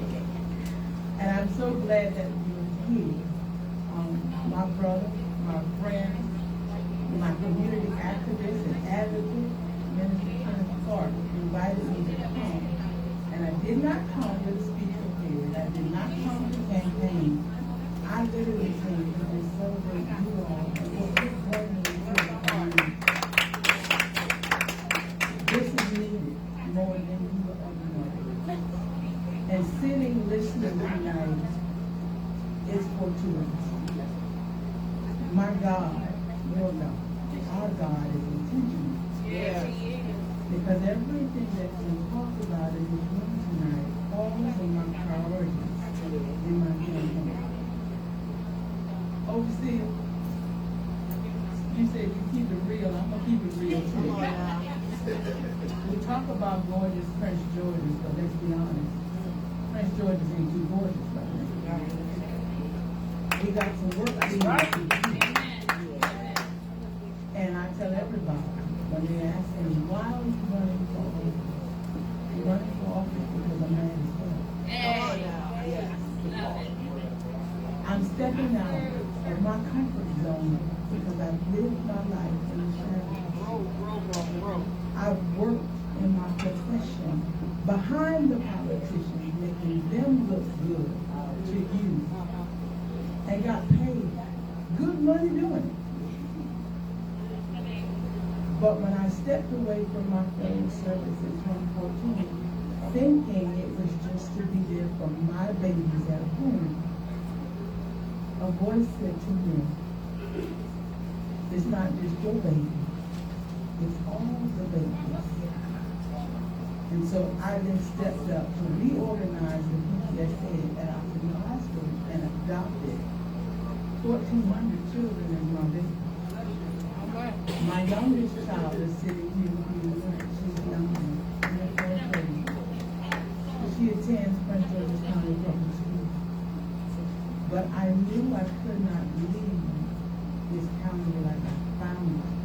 So now I have over 400,000 babies that we have to prepare for the 21st century. So my first campaign priority is the children. Yes. And so I love hearing you all talk about our children and what we got to do today. I'm not a psychiatrist. I'm not a psychologist. I told you I'm a lawyer by trade, right? I'm an entrepreneur. I go over. I can't figure it out yet. I'm still trying to figure out what I'm doing when I grow up, and I'm happy to it all. But I learned one thing in these psychology classes with you. Children are not resilient. That's a lie. You would never hear me say that. God has given our children a tremendous coping ability. Because when we talk about resilience, it means you can take the blows and return to the state that you were in before you got hit. And what we think is resilience in our children is not, because they have not yet become the men and the women that our God created them to be. So what we do with the trauma that's imposed upon them is change their trajectory. They can't bounce back because they haven't gotten there yet. They cope. But what happens, unfortunately, when we don't address the trauma that we impose on our children, and I say we because we're adults, we're raising them, we're teaching them. It's on us. We harm them and prepare them to become broken adults. Now let's talk about us, the adults that we are. Well, Hurt people hurt people. And because we don't heal as we're mature, because we don't take time to heal, once we believe we matured, we go. So while I tell you Prince George's ain't so gorgeous right now, I'm not mad at our current officials. I have all the compassion in the world for them because I understand they're broken. They're hurting just as much as some of us are. They're hurting just as much as our children. And they believe by dressing things up, making it sparkle, making it look pretty, people will believe it is. But when you get underneath, when you really start to investigate and see what's going on, and you realize the gorgeousness is not. My prayer, my hope, my plan, my trust in Him is that if the community will allow me, we can restore the gorgeousness of our home, our community. And we can do it so that when we pass this land on to our children, it will continue. Because if we're not careful, we won't have it to pass on. So again, healthy DMV and me, I love it. Welcome to my home, Prince George's County. Thank you for partnering with us to restore us to the gorgeous Prince George's that we want to be. Thank you for helping me be the change that we want to see I'm telling you. And I walked out of my house with my bag, and a little boy said to me, go back, your left side.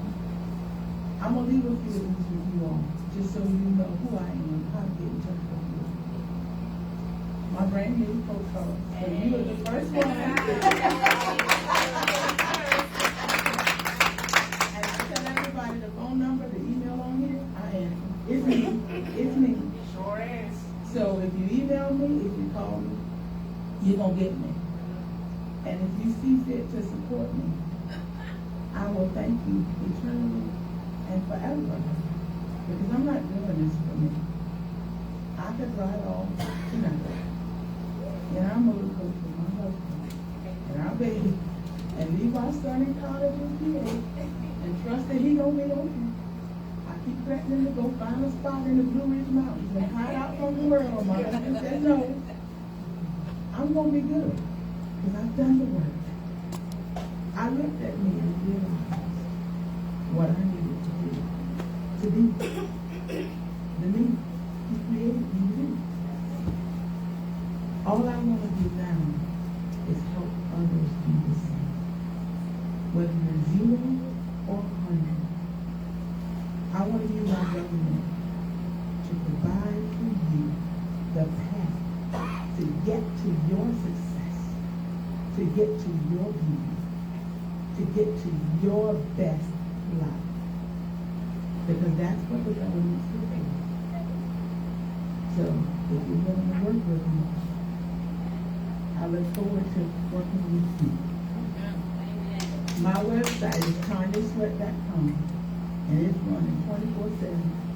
And I got a bunch of social media out there too, but all that's on the website. So check us out. Give me a chance. If you got questions, like I said, email me, give me a call, because I will answer. And as you see, when you call, I show up. Another round of applause. She's right. Many of them were called. And we want to work with the ones that are going to show up.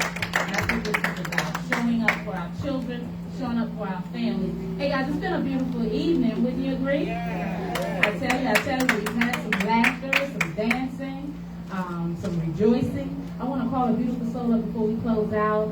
As we get ready to close out, I'm asking Pastor Cole to get that closing prayer ready. But Mr. Jehudi Cassetti, will you come up, please, and grace us with your presence? Those of you that want to donate out there, we have a Cash App, and it is Palms Up, the number 4MI. Just like your hand, Palms Up, the number 4MI. We also have a website. It's healthydcandme.org. healthydcandme.org, and very soon you will see our PG County page go up on the website. We are very excited about that. I tell you, tonight we celebrate. Tonight we celebrate. Hey, Mr. Jehudi. Jehudi is one of our coalition leaders. Not everybody serves on the board in our coalition. Not everybody has a designated title, but many of them have the designated mission at hand. And Mr. Jehudi is the perfect keeper of our mission, and our leaders range from the millennial population to the wonderful population. And what that means is that we cover all spans. And so we want you guys to get excited about helping us to help save souls and helping to save families. If you're in this audience and you are someone who helps families daily or help youth daily, call us. Let's partner up. Let's figure this out. Let's do away with yesterday's script, because if it was working, we would not be. Amen? Thank you. Hey, Mr. Jehudi, I just want you to share a few words of enlightenment. Not too long, because folks have been so patient, and they're going to grab their last little plate and glass when they go out the door. But will you give them a few words of encouragement or a message that you'd like them to receive? And thank you for being such a dedicated leader. Let's give Ron a great hand.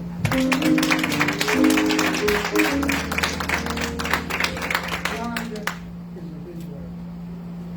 This is what is done for Rhonda's vision. Yeah, I'm going to be brave, I'm going to be brief, then I'll be seated. Because my move is coming short. I just want to share some words of encouragement and inspiration. The question was asked, why do black people not get along? Learn behaviors from our so-called slave masters. Someone mentioned Willie Lynch. That was the answer.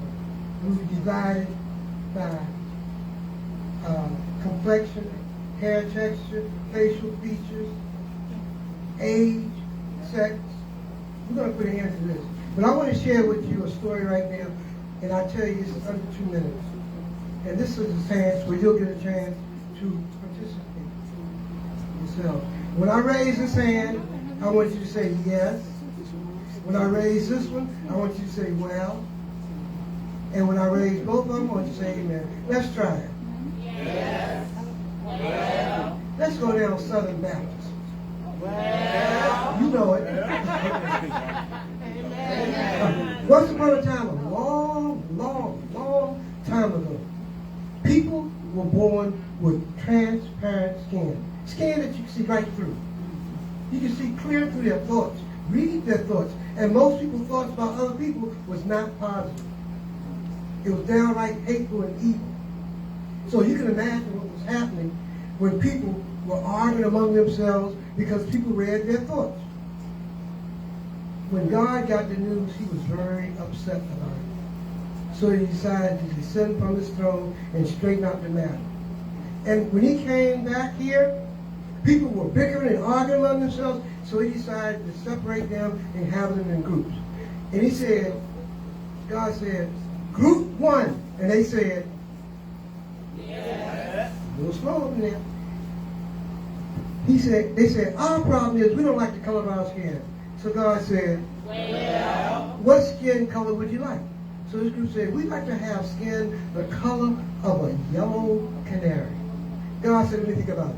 And he thought about it, and thought, and thought again and said, well, it'll be done. And it was done. Amen. So group by group, they came up to get the skin color they wanted.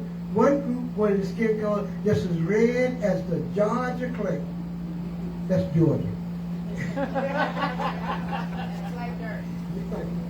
And another group wanted the skin the color of brown as the earth. Another group wanted the color just as white as a fluffy crowd. So God had to think about that. He thought about that and he said, well, it's done. And it was done. Amen. This other group wanted the color to be just as black as midnight with all the colors of the rainbow in between to bright, light, darn near white. And God said, that's a tough one. And he thought and thought. He said, it will be done, and it was done. Amen. Well, let me share something with you right now as I come to a close. If you think that people got along with one another because they got the skin color that they desired, well, I'm sad to say they didn't. Because they weren't talking about skin color anymore. They were talking about lip sizes and nose size and texture of hair. I will share with you right now as we are at 4710 North Place. Unless we learn to get along with one another, we cannot truly call ourselves children of God. Amen. And amen. Thank you.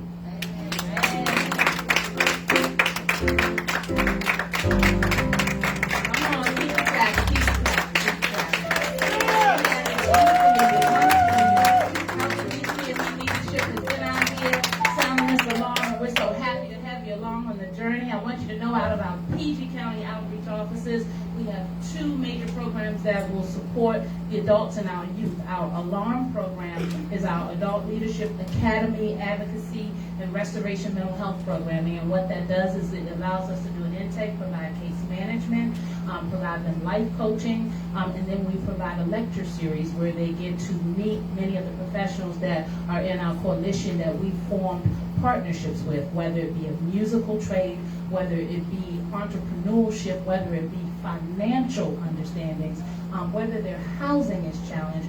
We intend to walk them through this journey and to deliver them to sustainable understandings. And the way we intend to do that with the partnerships that we've marched before you today. We are all committed, we're all pointed in the right direction, and we welcome you to join our mission. Again, our website is healthydcandme.org. Our Cash App is Palms Up, the number 4, MI. Our program for our youth is our DRIP program, and it is the Dreams Are Real internship program. And time. The whole basis, again, is to meet our community members where they are, make a pact with them to get them back to their sustainable, healthy living patterns. They will be responsible for being followed up on with the mental health advocate, and our work and career partners will keep us abreast of their progress as well. When they fail one, they fail the other. And so we're teaching them to have responsible behaviors. And let's be clear, yes, we do need our psychologists, our psychiatrists, our therapy, and our counseling communities. But it's important that we establish personal habits so that they will understand why it's important to partake in these other understandings. Remember, no one wants to wear that label. So we've got to help our children and our young adults understand the importance of being responsible in their behaviors. And let's face it, there's something at the root of all of that anger. All we're asking you to do is allow us to help you find them so we can help you save them. Amen? Amen. We appreciate you guys this evening. This has been a wonderful, wonderful endeavor. Our alarm, our drip program are complemented by the Kingdom Life Outreach Ministries. They provide support to our women of domestic violence. HIV is very prevalent. Homelessness is a very prevalent problem. There are many problems going on, and many times you guys have been out in the community. You said, what can we do? Well, we want you to take a card off the back of that table. Understand that the Healthy DC leadership is here in the PG County area, and we're just a phone call away. You call us, and we will show up. We're serious about this work. So please take a flyer, take a card, grab yourself a cup, get you a cupcake, and we thank you. This concludes our evening. I'm going to ask Pastor Cole if he will come and give us a beautiful word of prayer.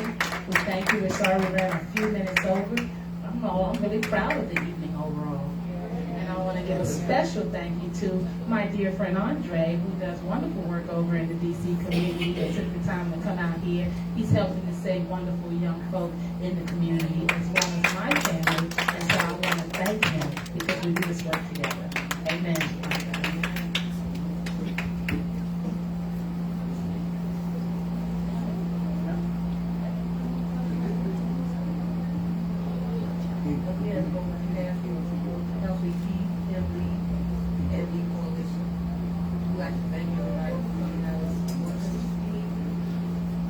And it don't end here if you want. That's right. We get ready to start up our broadcast in about 5 minutes. That's right. The after party. That's right. The party gonna really be started over in the office, Suite 7. So join us, all right? That's right. We're doing this time. Wow.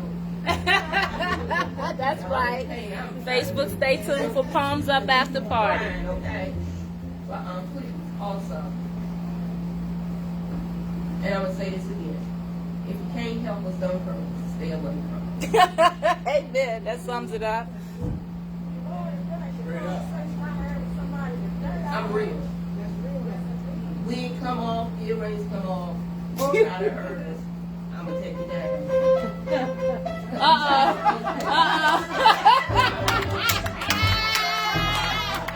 Tell them Pastor Ward 8.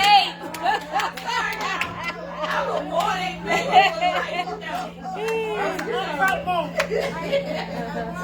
We didn't need guns. We do. I was ready for whatever. Sorry, guys. Okay. All right, let me put my preacher hat on. Psych! Ain't no psych, y'all. I know it's cold, but you know what? We done made it this one. We walking in faith. I think we really need to stand up. Come on, y'all. Come on. Stand up. Stand up. We on our way out of here. Again, all jokes aside, we thank everybody for coming out of your busy schedule, supporting us, and continue. If you mean a good prayer, then pray for us. If you don't, keep your mouth off of us. Go get you a popsicle. Go get you an ice cream sandwich. Go get something and just chill out until you get yourself here. Because this work is serious. It's very serious. I do a lot of joking, but I'm tired of my people hurting. I'm tired of seeing us hurt each other. And when I say us, I ain't talking about color. I'm talking from the church house to the White House. I'm going to call it like it is. It's time out for hurt. Hurt people do hurt people, but people just hurt people. They just stinking nasty attitude. That's why I got anger issues.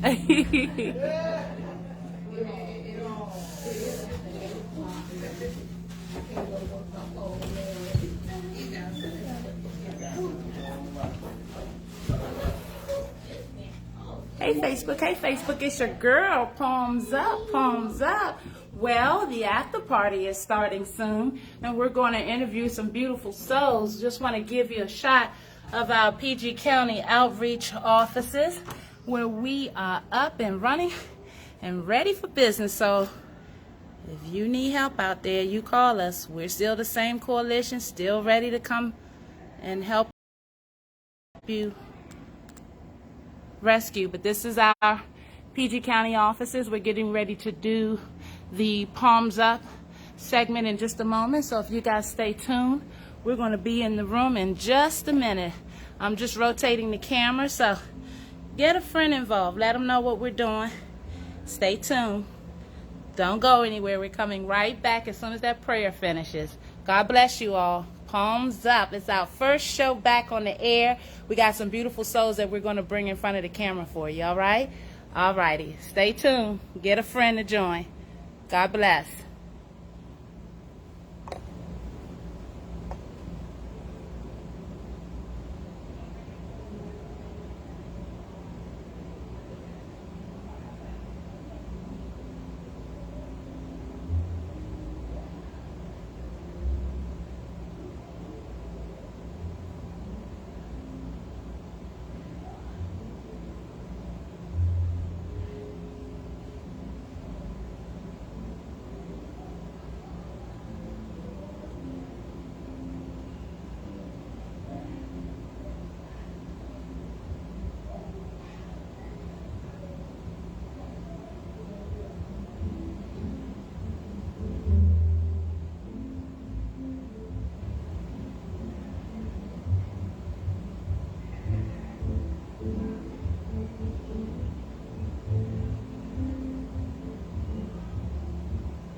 Hello, Facebook. Hello, Charles. When you get there, make sure that we have a shot. Okay. Thank you. Woo! From our PG County offices. Welcome, welcome, Facebook. We missed you guys. You guys can have a seat. I don't know whose jacket that is. If you guys will grab a seat somewhere, I'm going to pull you on camera. I'm going to, why don't we just start with you, Andre? Do you want mine to go live too? Can you see if my shot is? Yeah, mine should go live too. Okay. Just make sure you have us in my shot. Hey Facebook, Palms Up, it's your girl, and we are back. That's right, we've been on a hiatus for quite some time, waiting for my cameraman behind the scene to plug the camera up, make sure y'all don't lose the feed. Okay, can y'all see us out there? Charles, take a look on my phone. Can they see me? Yes, they can. Okay, very good. Well, I want you guys to know that we're so excited. This is the after show. We've been off the air, my goodness, for over a month now, if not longer. Our last episode, we were in South Carolina taking our trauma center mission on the road. And as you guys know, the Healthy DCME leadership, Palms Up, we out here in these streets. Who's been watching that kingdom out there? We got some stuff to talk about. Next Tuesday, we're going to do just that. Hey guys, the word on the street is that we got some beautiful souls in the house tonight, and we want to be able to bring them before you. I've got a beautiful soul sitting to my left here, and I'm going to have him introduce himself. Many of you probably already know him because he's the man about town in D.C. Is that right? That's what they say. Hey Andre, welcome so much. Thanks so much for doing this. Thank you for coming out to our PG County office opening. I just thought it'd be a great time to reconnect with our community, our audience, and just to help them understand a little bit of what you heard tonight, and then what your mission is, what you do. And then I'm just going to stop talking for a minute because, you know, I want folks to know what you're talking about. First of all, it's a pleasure to be here with you tonight. What I heard was real people talking about real stuff. That's right. You know, I heard about the community call out their cry, and then also get it answered because the community was here to answer that cry as well.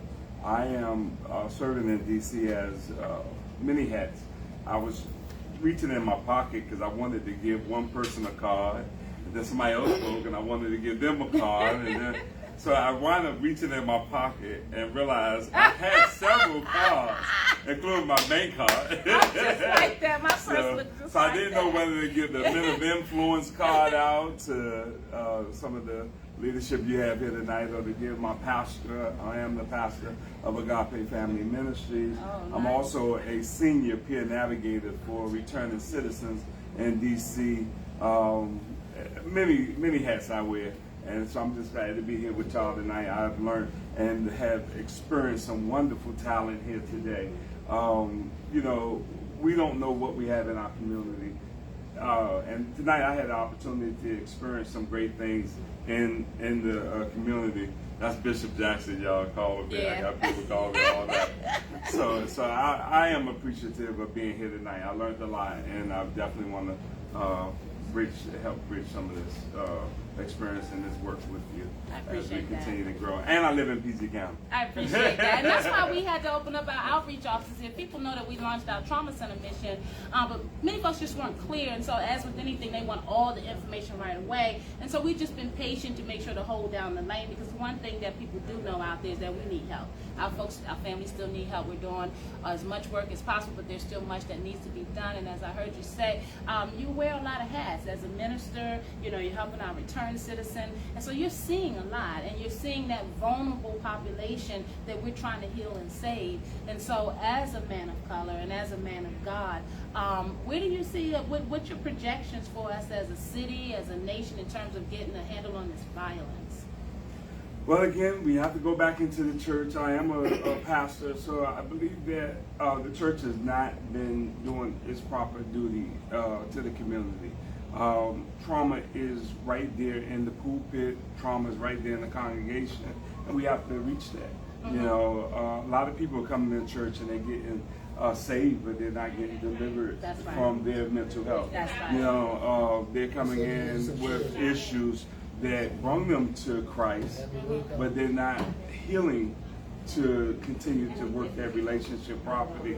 And so we have to begin to look at those things as pastors, as preachers, as men and women of God in the pulpit. We can't just avoid it and look away from it. We have to just say, you know what, we have to get ourselves trained. We have to get ourselves in position where we can recognize some of this mental health issues that's going on in the church. You know, so the issues that we're having in the church is because of, I heard somebody say a word earlier today, and the thing that came to my mind was generational curse. And that's what we're really dealing with. You know, we got so many of these big alphabetical names to things today, but we're dealing with a spiritual demon. It's called generational curse. And you know, as you already know, I have been working along with many individuals, young people. I adopted a young man that's 17 years old. Yes, you did. And he's now 22, going to turn 23. And a wonderful soul came to me with a hurting heart, hurting mind, and now he's college graduate.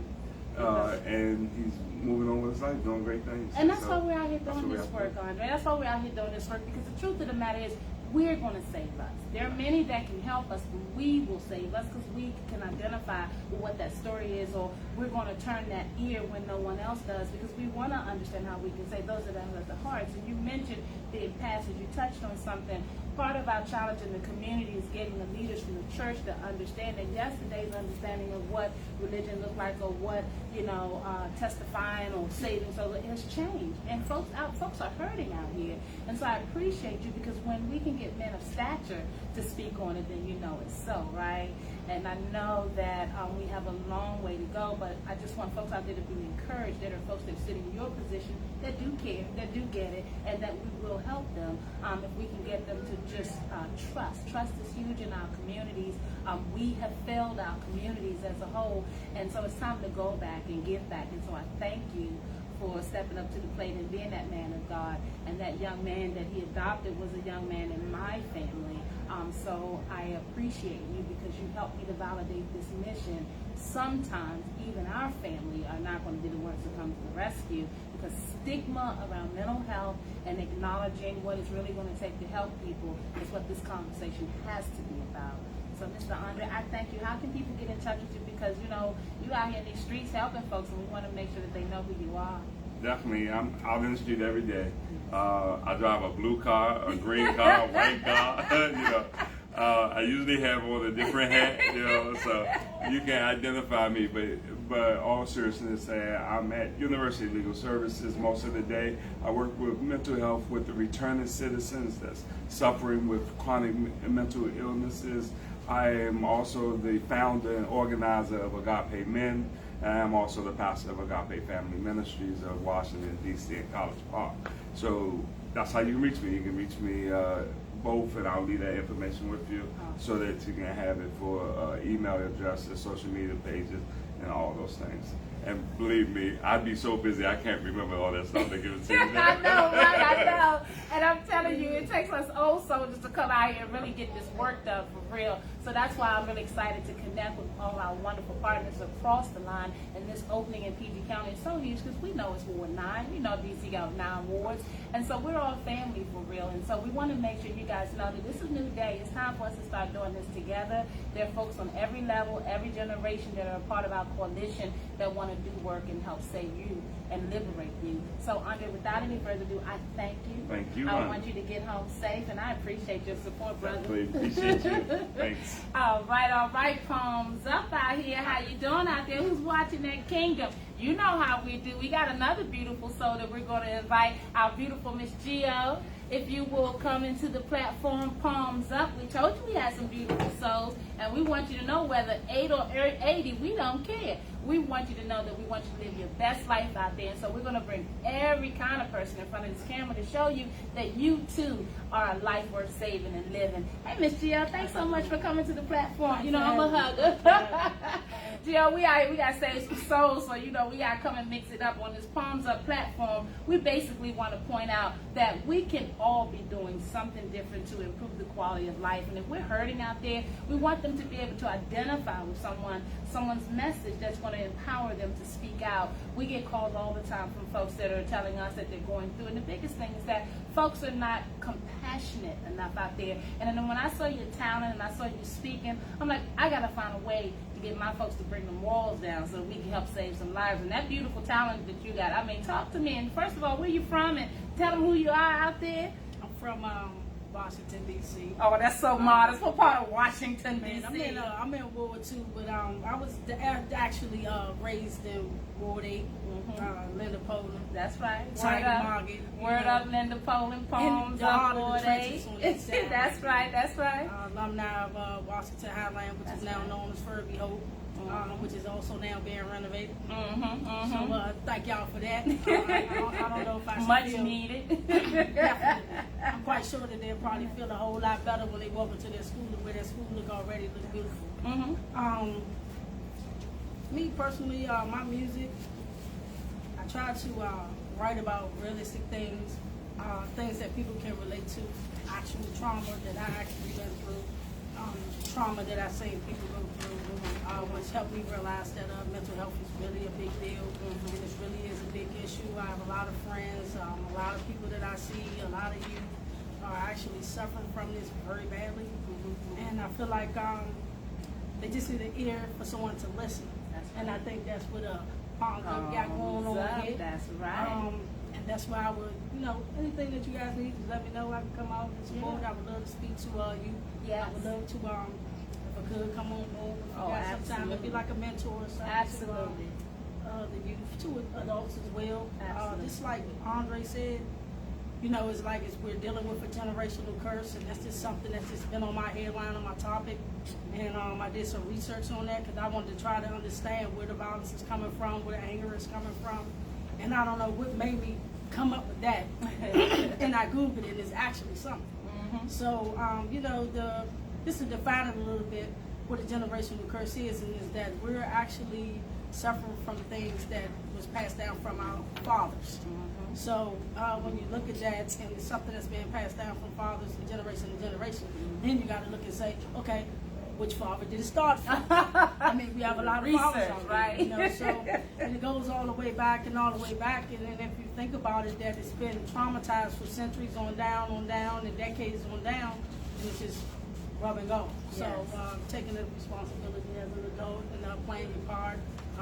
For example, I seen like 2 young kids for real. They couldn't have been older than 21. The youngest 19, and they're walking on 495 in the dark. And in my mind, you know, I did that before when my car ran out of gas. I actually got a $100 ticket for control access on the highway, and I didn't even know that was a charge. Not only that, it's just for your safety.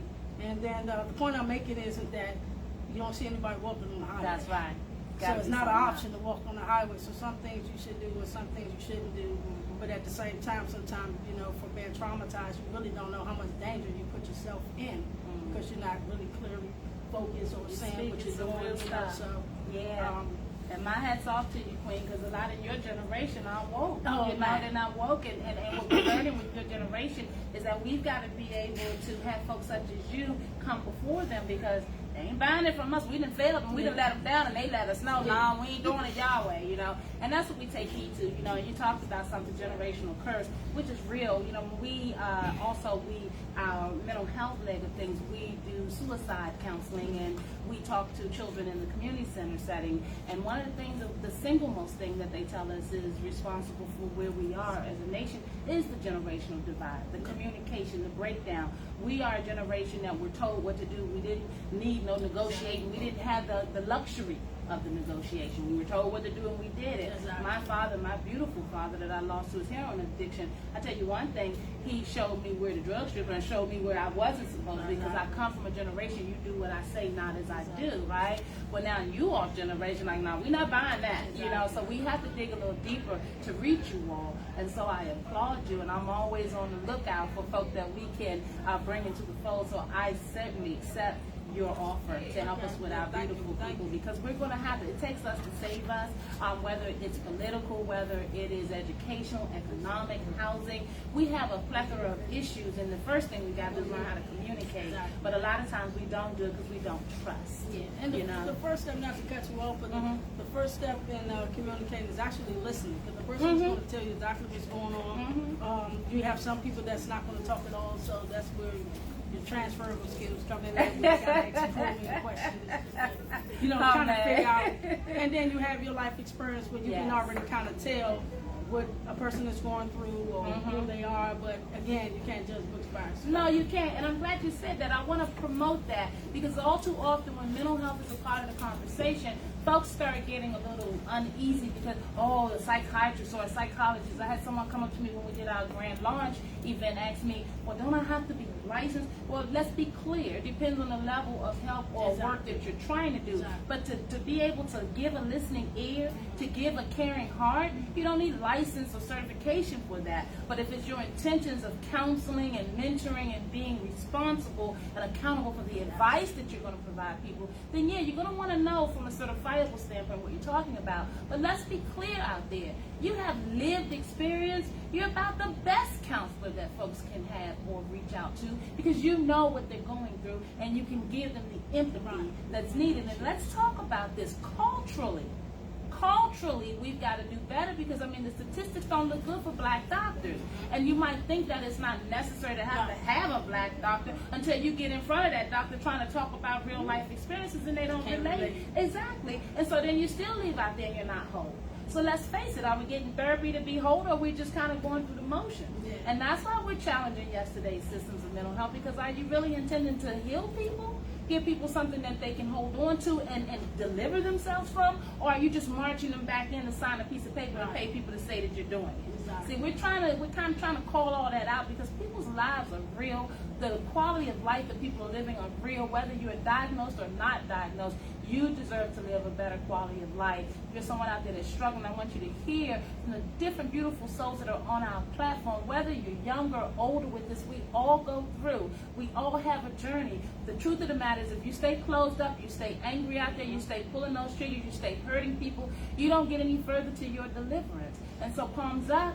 You know what we do on this platform. We watch out for the kingdom out there. And the way we do that is we bring our beautiful partners along with us because we want you to know it's real out there. It was real for all of us, but we come through. So if you're someone out there that's hurting, you know what to do. Reach out to the podcast, reach out to the website, healthydcme.org. We're out here for you. This platform is for your voice because for far too long you've been being told how you're supposed to feel, and that just doesn't work. Hey, Gio, how you get onto them bars, and where did that come about? I mean, because you got a talent system. Well, actually, I've been I've been playing the piano since I was 6, so I'm kind of part of a musically inclined family. Go-Go native family. Awesome. So they in the house. I've been around it all my life. 6 years old, I started, involving with playing the piano and stuff like that. And then by the time I was about 12, I started writing rhymes and things like that and getting a love for the music. And just kind of, it was a goal of mine to wait until I actually graduated from high school to take it serious, because I know a lot of people, they try to make it, and you get started when you're young and when you're early, and that's how you put in your years and put your work in to be able to get to the door by the time you're an adult. But I didn't want to be one of those hype dreams. I didn't want nobody selling me a dream. Those people drop out of school and they do all kinds of stuff. It's the same thing with the NFL and the NBA. Like, you really don't take nothing serious, because you're thinking, oh, I'm on this fast track $1 million thing, but not realizing that it's a lot of it. The only thing that you actually can do in this world that's free and at your leisure is being helpful to people. Because you're around people all day long, whether it's work, relaxing, family. You're around people all day long, and you have close relatives and stuff that you can confide in, friends you can confide in, co-workers you can confide in. So at the end of the day, the best things in life are free. Amen. But just to piggyback off of what you were saying, I don't feel like the older generation dropped the ball. It's just that my generation is a generation that don't listen. Because you got some people that's following, doing what they were told, because that's what was passed down. Absolutely. My eyes. Absolutely. You have the people that wanted to, just rebel. But like I said in my song, you got 3 different types of people. You got good people, you got bad people, and you got evil people. So you just have to decide which one of those people you want to be. And if you're struggling with that decision, then it's people like Palms Up, some organizations, that you can talk to that can kind of help you get to where you're going. That's right. So, and you heard it from our queen here. This is Gio, guys. You heard it. It's the word. Hey, Gio, how do they get in touch with you? How can they find out about more of your material? You can Google me online. Devontae Ray. It's weird spelling, so it's like DAEUNTE_RAII. That's on SoundCloud. That's on Instagram. My YouTube channel, you just type in Kato Kane or G Wash. I have music that'll come up. Right now, my more exclusive stuff is just going to probably be just promoted through social media and through all the people that I'm working with, all the nonprofits, the other organizations that are dealing with the youth, dealing with the community. And that's pretty much right now how I want to navigate, because the material I'm doing is reaching out to the public. It's almost like it's therapy. Awesome. And it is therapy, and I want you to know that, and I thank you for your form of therapy, because you live long enough and you start to grow and learn and see things, and so music and the arts period are very helpful for many people that are challenged. All right, you guys out there, if you are musically inclined, you're looking to meet our dear Gio, find out how you yourself can get some help, I want you guys to reach out. Hey, Gio, I thank you so much for being on the platform, and we'll be seeing you soon, okay, Queen? All right, God bless you. God bless you. Hey, guys, that's Gio. Come on, Thomas. I'm going to bring another beautiful soul, and these are just some of the faces that grace us with their beautiful presence this evening, and we got a couple more we're going to bring on camera for you, because this fight is real out here, guys, and you're not by yourself. Whether you're in D.C. or PG County, we told you we were building a movement, and now you get to be a part of it. And this wonderful soul, to my level, I'm just telling you, I'm just saying, it takes all kind to save our souls. And you know, my beautiful parents out there that are on the feed, that are interested in your scholarship understanding for your children. We just came out of a distant learning situation, so many of our youth are kind of off track with their school goals and things like that. So I personally wanted to bring this beautiful gentleman to our platform because he is very well immersed in the conversations that you guys have to have with your children as it relates to their scholastic understandings and goals. Thomas Carpenter, welcome. Tomorrow's Black Men. Appreciate you. Thanks for having This me, is my Rhonda. piece Thanks for out having me. here. Will you please talk to our beautiful audience out there and just let them know where you are with all of what we're doing and then what Tomorrow's Black Men is prepared to offer, and just, you know, your take on things, because you know we care about the philosophy of it. Yes, Tomorrow's Black Men, we are still here. We have been impacted by COVID like Yes. everyone else, so we have Yes. scaled down, but we do have our scholarship and women. We are always looking for those individuals who will embrace themselves and want to live their lives and reach their goals. As a set path, and we're here to help accommodate them transition over to the next level of their higher education. I appreciate that. Now, how can folks get in touch with you? Because I know there are parents out there right now struggling with these scholarship challenges. How do they reach you? You can always go to our website, tomorrowsblackmen.org. That'll be your first stop, and from there, send an email, and we'll right there. Right. And then when you talk about scholarship understanding, can you just give us an idea of what it is that you guys do specifically? We don't do anything that is earth-shattering at all. Of course you do. There is a process to that. We firmly believe that if you get ahead of the process, you can be able to deal with whatever they throw at you. A lot of times our youth, our parents get started very late in the scholarship game. Yeah. What we have to understand is that scholarships are available at birth. And there are endeavors, there are groups, there are activities that when it comes to our community that we are not plugged in. Amen. And we miss out. So there are a lot of things that are already there. We just have to plug in and be aware. Yes. I'll tell a quick story right quick. We had, I grew up looking at the Little Rascals. Me too. All black and white Little Rascals. One of the things on the Little Rascals, they had the soapbox derby. I love the soapbox derby. That's my only relationship to the soapbox derby. What I didn't realize, and we set out to get some youth from the community, our youth in the community, to participate in the soapbox derby. And we only wanted to just to have them to have fun. Okay. What we didn't realize, the soapbox derby scholarship money attached to that soapbox derby. Really? What we didn't realize is that, well, let me back up a little bit. Okay. We put 3 kids into the soapbox derby. Okay. This is in West Virginia. We didn't realize why it was so competitive. There's not only scholarship money tied to that. You get sent to an all-paid vacation for a week to compete at the world level in Ohio. For a soapbox derby. For a soapbox derby. So there are a lot of things that are out there, whether you're in the Girl Scouts. I know I think we're at the point now where we're kind of having some great conversations about pageants. Yeah.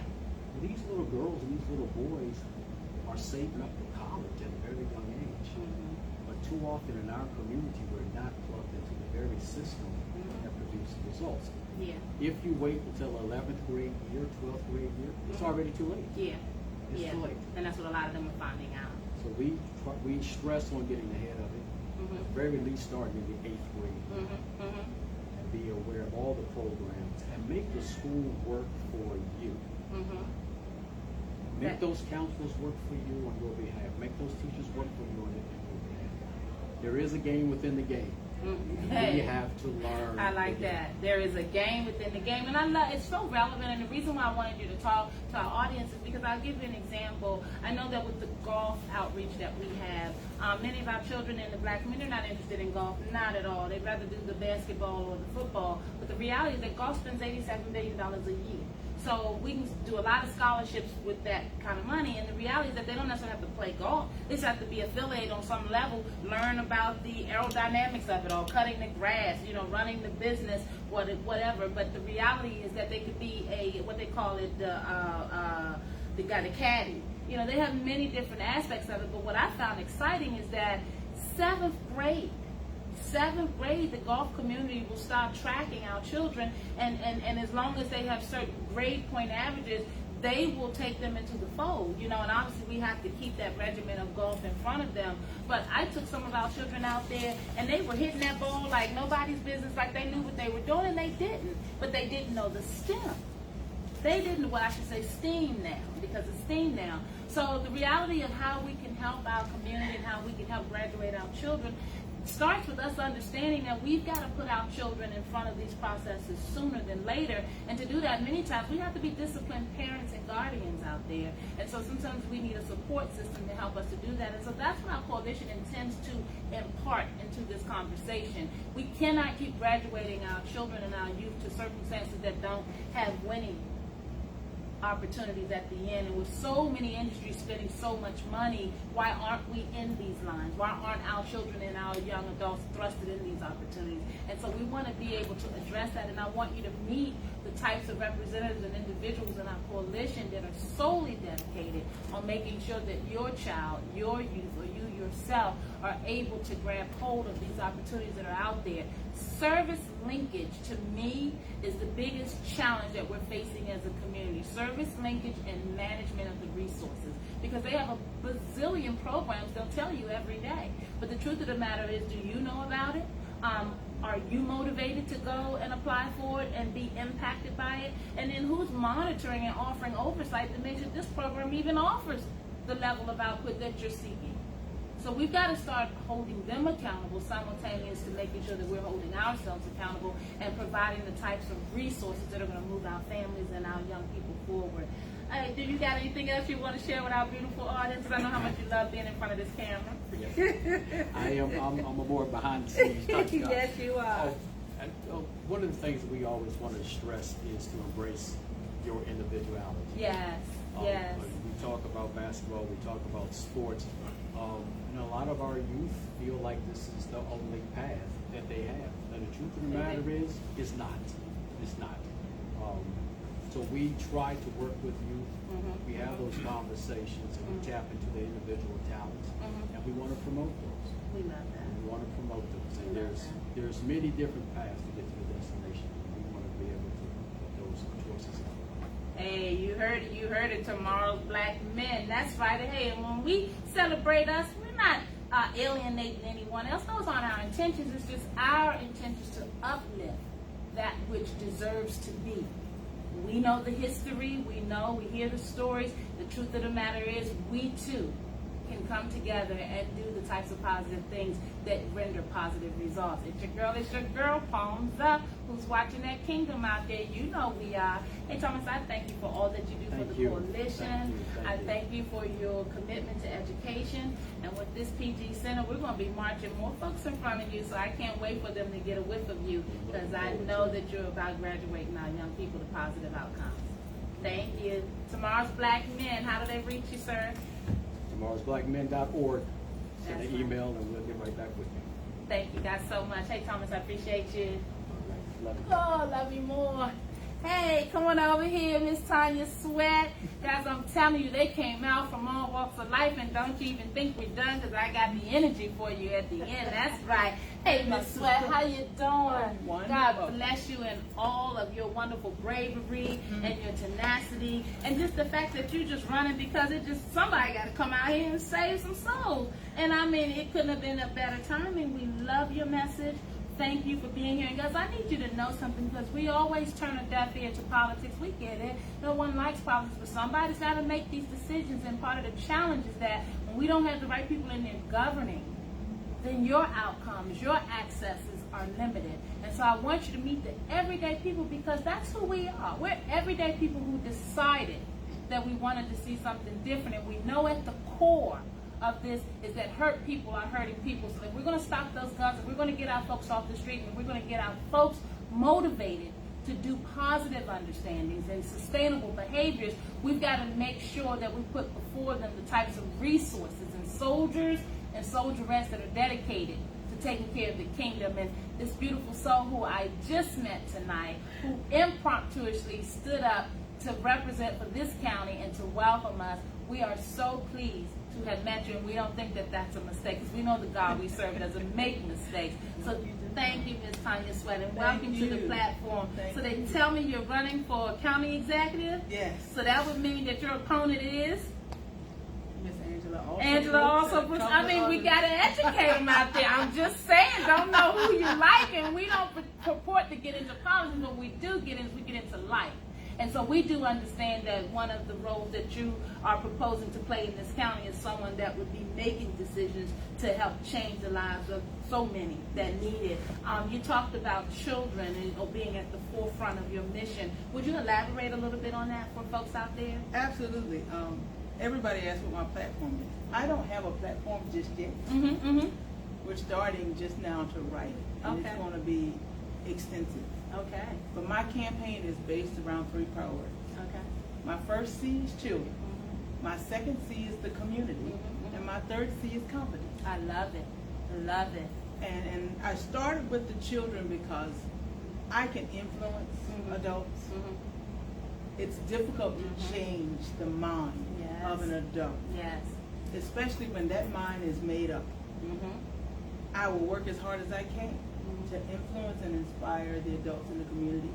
I will work as hard as I can to provide the resources that our adults need to live their best life. But if we're going to change the trajectory of our community, we've got to start with our babies. We got to start with our babies. That's right. And one thing I will tell everybody, I grew up in a low-income home. I was born in Orangeburg, South Carolina. Okay. I moved here 20 years ago with the help of the United States Air Force. Oh, thank you for your service. You're quite welcome. You're quite welcome. Awesome. But I didn't know I was poor until I got to college. That's usually the case. And I tell people I didn't realize that I was poor because I grew up in a family that invested in me as a child. I know about that. They loved me as a child. That doesn't mean I didn't have trauma, because I did. If you knew my story, you go, okay, this girl is schizophrenic, because I got a little bad, I got a little good, I got a little evil going on in there. I understand. But I'm blessed because I had grandparents and I had a mother who made sure that I stayed in the books and got a good education. That is so key. And I ended up in the military because I was offered a 4-year scholarship. And Mama said, you're going to take it because I can't afford to put you through college.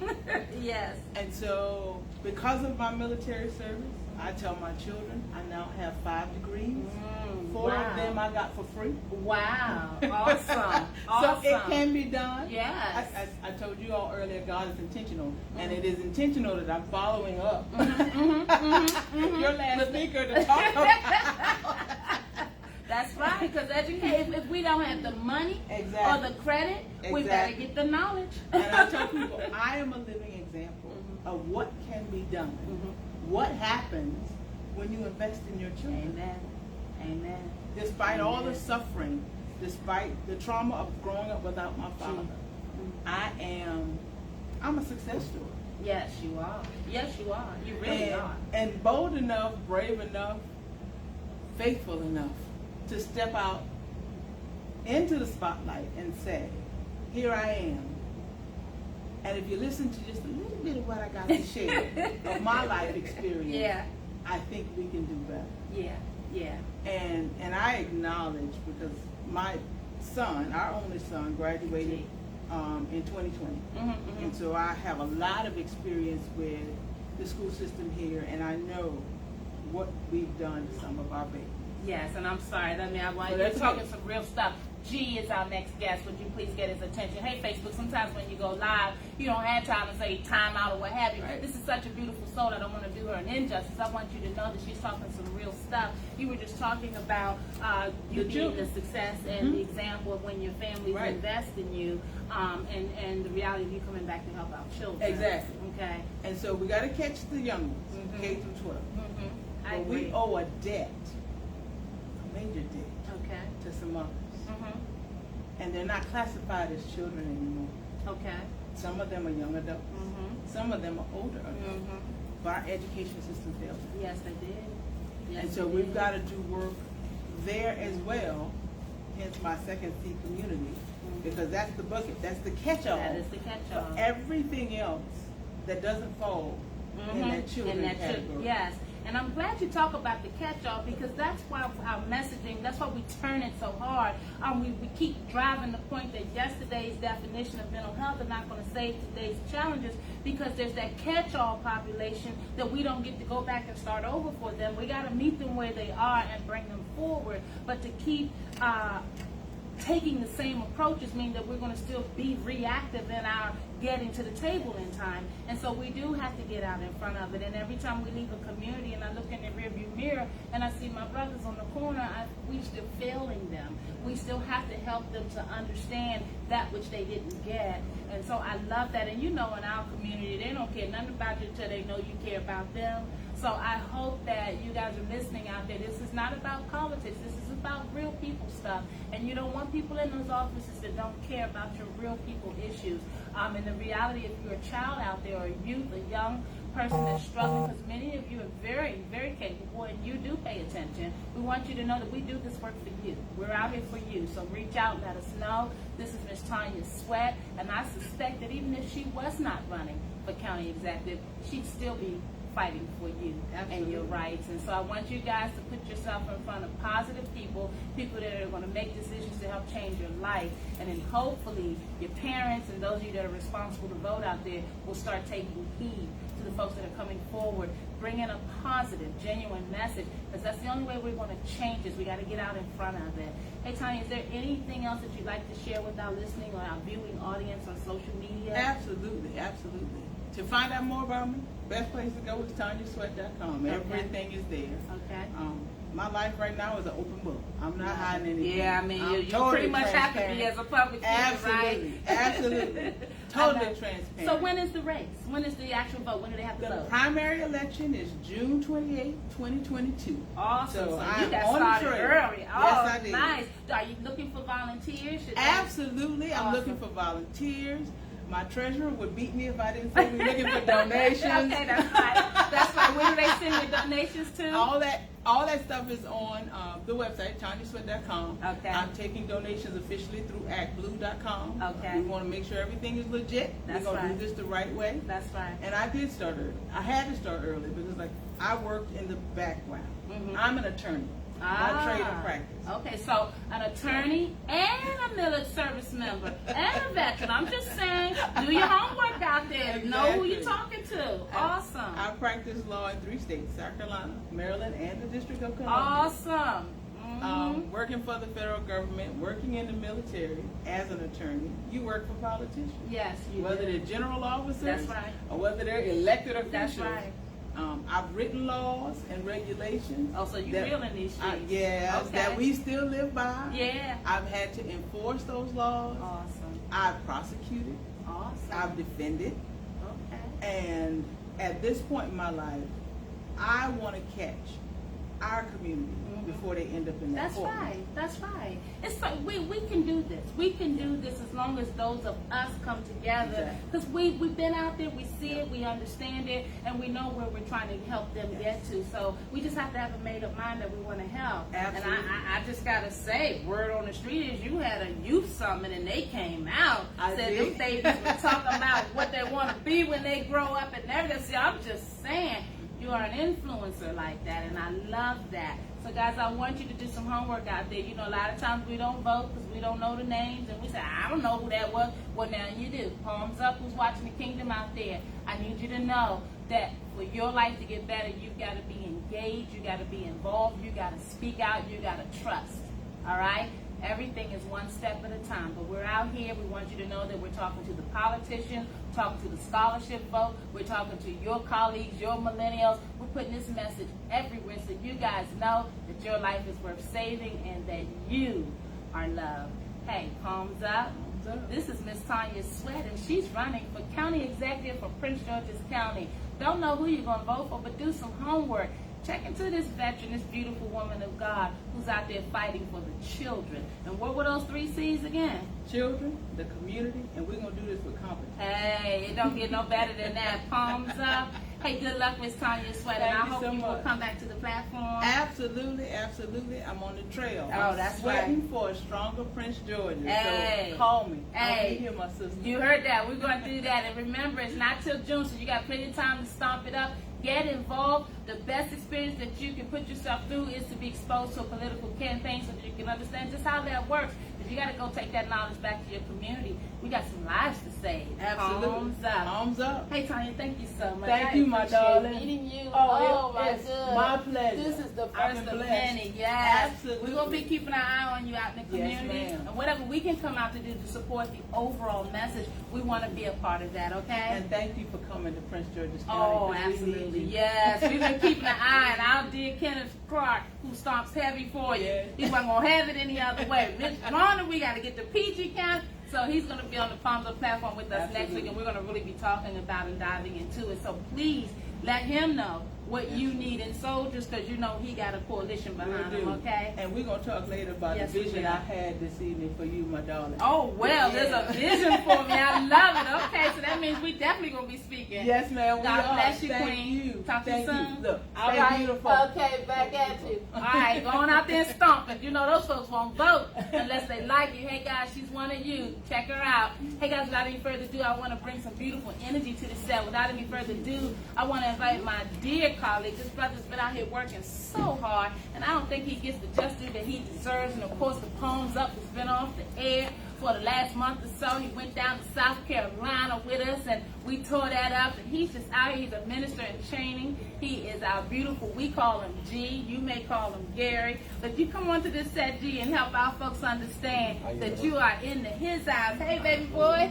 How you doing? Good. Guys, this message is so real and so needed and so necessary. And as I told you, we're bringing in soldiers from all walks of life so that you guys can identify with the message. Hey, G, how's it going? How's it going? Good. I thank you so much for coming to the platform. I know you got a lot to tell them. How was this evening for you? This evening was great. First off, I'd like to say thank you to you and Overseer Ann Coles for bringing me out. Of course, we've been working on a lot together, but for it to finally come together and see it right in your face, see all the people. Pretty powerful, isn't it? Yeah, see the people coming out too, and it's a great feeling to be a part of. Well, you know what? You are exciting. I remember walking into that church in Baltimore a few months back, and you were on fire, and you were very vulnerable. You were willing to allow that vulnerability to help someone in the room. And I saw that in you. And as you continue your training and spreading your message of God, it can't be easy because you come from an interesting walk of life, right? Yeah, I do. And so you got some friends, I'm sure, some old friends or some folks that didn't understand this walk. Right. So I always hear your message. I'm always paying attention, and you're so convicted. Talk to us a little bit about where you are with everything. I know you got a wonderful event coming up. I just always like for every opportunity for you to get that message out because you're so good with transferring your energy. Okay, all right. I ain't gonna get all crazy hype on here. All right, it's towards the end of the night, but I will say that my story is a lot different from other people's, but I mean it's no different from others as well. Very, very similar.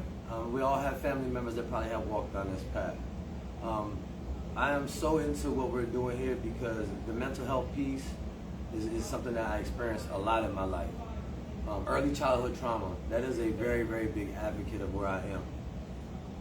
The reason why I come to early childhood trauma is because some things that happened to me early in my life that created early childhood trauma, and instead of me like really expressing myself in a positive way, I express myself in a negative way, and this formed some very, very negative characteristics in me. And alcoholism was one of them. And that's just something that has stuck with me for a very long time. And I'm bringing that up because I want children to understand that this trauma that we have, we can express it in positive ways. And I didn't know about these positive ways. there weren't this type of resources that were out there when I was growing up. It was just really, really quiet, so we really didn't have nowhere to go. But guess what, ladies and gentlemen? That's over now. Rhonda Hamilton, Dr. Rhonda Hamilton, and Overseer Dr. Ann Coles, other like-minded individuals have came together, and we are really trying to change the outlook, the mindsets, the aspects, and the perspectives of the children. We're creating safe and positive places for them to come to express themselves. Yes. There's other ways that we can express ourselves in a negative way, and that's love, family, God, dancing, singing. These are different ways to express yourself other than express yourself with lies and deceit, alcoholism, violence, and destruction. And that's what happens when you keep trauma bottled up inside. Yes. All right, so to bring you up to speed where I am, I'll start from the early childhood trauma, form my alcoholism. Let's fast forward 30 years. Okay. See, alcoholism is a progressive disease, ladies and gentlemen, because it will progressively kill you. This is something that I talk about a lot because it's very, very serious, and people don't realize it because there's a lot of functioning alcoholics out here in the world. Yes, it is. Yes, and it they is. believe that they can take care of their kids and they can pay their bills and they can do well. But at the end of that thing, alcoholism is a disease that will kill you. Yes, it is. All right, you might be able to hold it down for so many years, and mine took 30 before it almost took my life. And that's what brings us into where I am now. Early childhood trauma, alcoholism, didn't express it in the proper way, came out in a violent, real rough way. Sat on me for 30 years of this trauma that I kept built up inside, trying to cover it up with drinking and alcohol. And that's what had happened. And now, what happened was at the end of that thing, I found myself at the end of the progressive disease.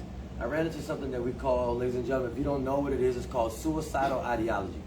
All right? Suicidal ideology is when you will not really take your own life, but you'll do anything that's out there that you can, that will put your life in danger to die, like drugs, 120 miles an hour down the road. Being reckless. I mean, just reckless. So that's suicidal ideology. You're almost at the end there, and that's where I had got to. So just to bring it up to speed, through my journey, where I am now, I had found my sobriety about 1.5 years ago. Okay. My sobriety came at a high cost, though. I had to lose a lot behind it. That's part for the course. Yeah, I'm not gonna get. Luckily, I'm not able to express it without getting too emotional now. But like she said in Baltimore, I'm going around, moving around, telling my testimony, and my testimony consists of what I'm talking about now, a little more in depth. But so my progressive disease had progressed to the point where I no longer thought I was a human being anymore. I was a shell of a human being. I was lost my morals, my standards, my values. All of it was gone. So I just thought I was just what I was, which was no good. Drinking, alcoholic, and all these certain things. And that's what had consumed me. So that consumed me so bad to the point where I thought that I wanted to go put harm to the person I thought was their fault. See, that's one thing about people that suffer from a disease like this. They want to blame everybody else first before they can finally realize that it's just really, truly them. Yeah. So I blamed everyone else. And I blamed my ex-wife. And it was her fault, the reason why my life was spiraling out of control. You, but it was me.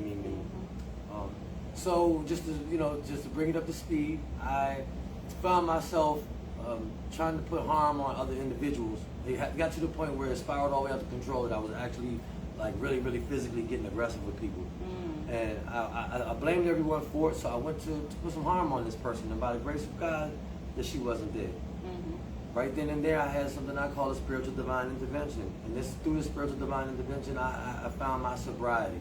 And when I found my sobriety, my mind started to heal. And as I started to heal, I found God again.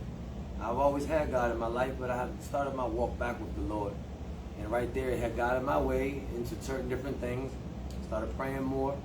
Started having more of an active relationship with God. I prayed a promise to God that since He saved my life, that I was going to give Him my life by doing everything that I can positive in the community that I used to hurt. So it's driven me, the Holy Spirit has driven me to do certain things, and throughout my philanthropy, I was able to meet Overseer Dr. Ann Coles. I was able to meet Dr. Rhonda Hamilton. And they were very like-minded like me, and she's a mental health advocate, and I also am a mental health advocate, and I'm a community activist.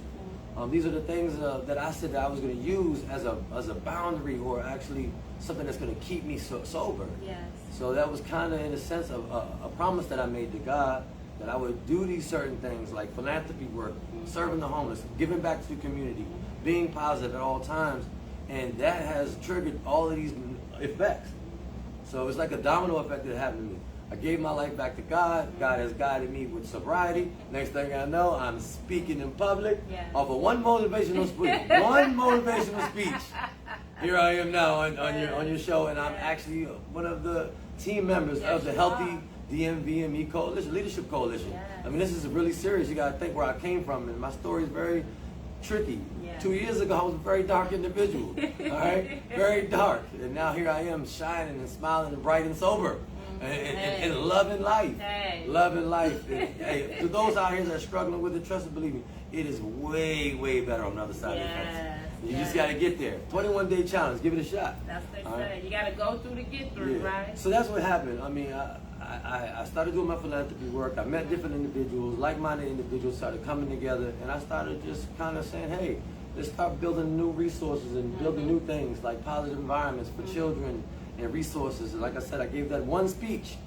After that one speech, a minister stepped up and said, hey, son, that was pretty good. That was real good. You got to try to take this on the road. He said, can I get your contact information? All right, that's Minister Darrell Harrison anyway. Yes, so the next day, shout out Darrell. Yeah, shout out Mr. Thumbs up. Mr. Darrell Harrison out there. So 2 days later, he got my contact information. He calls me. He said, God just called me and told me that you need to open up for prayer with me in Southeast D.C. I said, Minister, I just gave my first speech in public. I ain't going to go in Southeast and pray for the people. He said, son, when God knocks on the door, what are you going to do? You're going to open it, you're going to close it. I said, man, I'm going to rip the hinges off of it because I need God in my life. And guess what? Ever since that day, I did the prayer service in Southeast. Soon after that, somebody else stepped out of the crowd, overseer Dr. Ann Coles. She stepped out of the crowd. Everywhere I went after that, testimonies in church. Next thing you know, I'm teaching kids in Southeast. Now I'm teaching NA classes at 6:30 at Atlantic Avenue in Highland Community Center about how alcohol and drugs destroy the brain by the science. I mean, this is all about how God can take a negative and turn it into a positive. And that's kind of where I am. That's how I got here, and this is what I'm a part of, and it's all God-driven. Well, I want to pick up on that on the other side of that, what he couldn't have known, because he didn't know who I was, still didn't know who I was when I walked through the crowd and hugged him after all those 50 hugs he had got, because he was so emotional. But it's so important that you guys understand, just be real to yourself. You don't know what God has in store for you. You don't know who God has for you to meet. And the reality is that those of us that do this work every day, we know when we see a genuine soul. So one of the things I want to impart with you as you continue to go out and give this message, because you know in our community, you're in some tough places. You said you're over in Ward 8, doing Alcoholic Anonymous. Yes. Yeah, that's deep. It's real. We need it. But you obviously are running into some souls that are not always so pleasant. Right. And so I need you to know, and the reason why we wanted to embrace you is because we recognize on that community level, and in this town, there's a bullying nature or spirit, right? And so we wanted to make sure that you were not accosted in any level or discouraged from telling your story, because there's so many. If we're going to save these souls in our town, and we are, it's going to take folks such as you, soldiers like you and soldierettes that are brave enough to come out and tell your story, because they're not going to open up and trust. Right. And they can feel like that they can believe something coming from outside. And so Overseer Coles and I, we were very protective of the message, because you got people that are phony. Yeah. People will say that they're coming out to save people or that they care about you, only to exploit you for $1 or for whatever else is going on. So I applaud you, because you use your vulnerability where most people will not lead with that.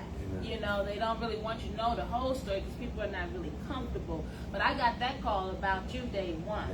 Day one, I got a call that there was a very spirited young man who was very sincere about his life experiences and wanting to help children of trauma. Right. Oh my God, that just set it off for me, because I just needed to know who you were, and the fact that you were a younger brother with the message. See, I meet all kinds. Right. And I don't have a problem. I got the gift of gab. I don't have a problem with it. But we need soldiers that are multiplied across these communities, because you've seen the need out there. Oh, yeah. And you're out there feeding the homeless. You're out there, you get a relationship with Tyson's to help get Cisco. Yeah, I'm sorry, I keep saying Tyson, but Cisco, to get families fed. You took it all the way to New York. One time, see, your energy is what we need, because see, when the young people see our generation come out and say we want to do something, a lot of times our generation want to dictate. Yeah, so that turns them off. Yeah. You know, but if they see that the energy is with us, and that you see something in the message, and that the message is still alive and going forward, then they're excited to impart their level of wisdom and their creative understandings and experiences. So you do so much, and I don't know that you hear that enough, but I want you to know that we're putting the levels back in place, because as much as you give is as much as you're supposed to receive. Amen. So Overseer Dr. Coles and I take our roles very seriously, and that's why we stand in the gap with you, so that when the world beats you up, you know where you can come, because you know she's who not you lying. are. She's there. She's with me. Those two, they protect me. They protect me. I just want y'all to know out there that this is a family beyond families, and you don't have to join gangs and negative understandings to get the kind of love and nurturing and educational understandings that you need. Hey guys, palms up. We're watching the kingdom out there. We got all kind of beautiful soldiers out here. Out there, G here, he's got an event coming up. Tell us a little bit about your event. It's Saturday, right? Okay, yeah. So this Saturday, 27th Avenue and Pennsylvania Avenue, or 27th Street and Pennsylvania Avenue in Southeast DC at 11 a.m. to 3 p.m. I myself and like-minded individuals are coming together. We are creating a positive environment. We're calling it building better bonds in the community between law enforcement and the general public. See, this is what we're trying to do. We're trying to change the mindsets and the aspects and the perspectives of the children in law enforcement. See, if you go around and ask some of the children right now and how they feel about the police, they're going to be afraid and think they're going to kill them. But you got to understand, I'm a man of a uniform. I myself am a veteran. Thank you for your service. Yeah, you're welcome. Underneath the uniform, you got to understand, people, that there are humans underneath that uniform. They bleed, they cry, they make mistakes. Now, there's another thing about mistakes. High stress levels. I, being a military man, know that mistakes are made a lot faster at a high stress level. If you're a police officer and you're out here putting your life on the line every single time, how do you think that you're not going to make a mistake? Now we got to get into something else that we call one mistake erases 1,000 rights. We got to get out of that mentality. One mistake erases 1,000 rights. That cannot be the same way. We cannot keep that mind frame. All right? I made a mistake. But hey, I've done 1,000 things right before that. I'm human. Humans make mistakes. We shouldn't make all these other beautiful officers that are part of law enforcement that uphold our laws to keep our lives civilized to get suffered by one or two mistakes. Okay. That has to stop. Okay. So that's what Saturday is all about. Building better bonds in the community between law enforcement and the general public. I got poetry. I have motivational speakers. I have musicals. I have Positive Chalk DC's coming out to paint, and we got face painting coming out.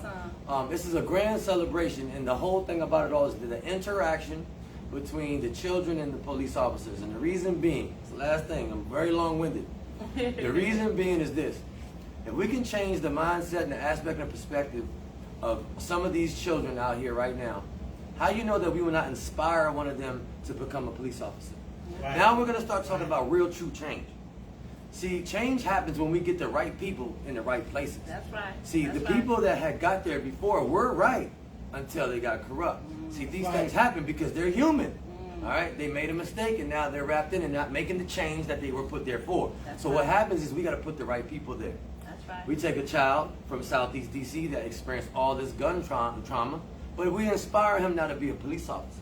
So once he aspires to be a police officer, now he's sitting in a position to make real true change. That's right. Now he says, I remember that we used to treat the public like this, so now we're going to treat the public like that. That can go as far as putting them into a political office. Like, we have to get these children to understand that they need to strive for something bigger and better. I mean, what do they say? Dr. Martin Luther King said he had a dream. Yeah. I have a dream too. I would have never thought that I would sit here honestly and say that I'm about to become a minister. Ladies and gentlemen, I am so excited to become a preacher and a pastor. Like, I am a soldier for God.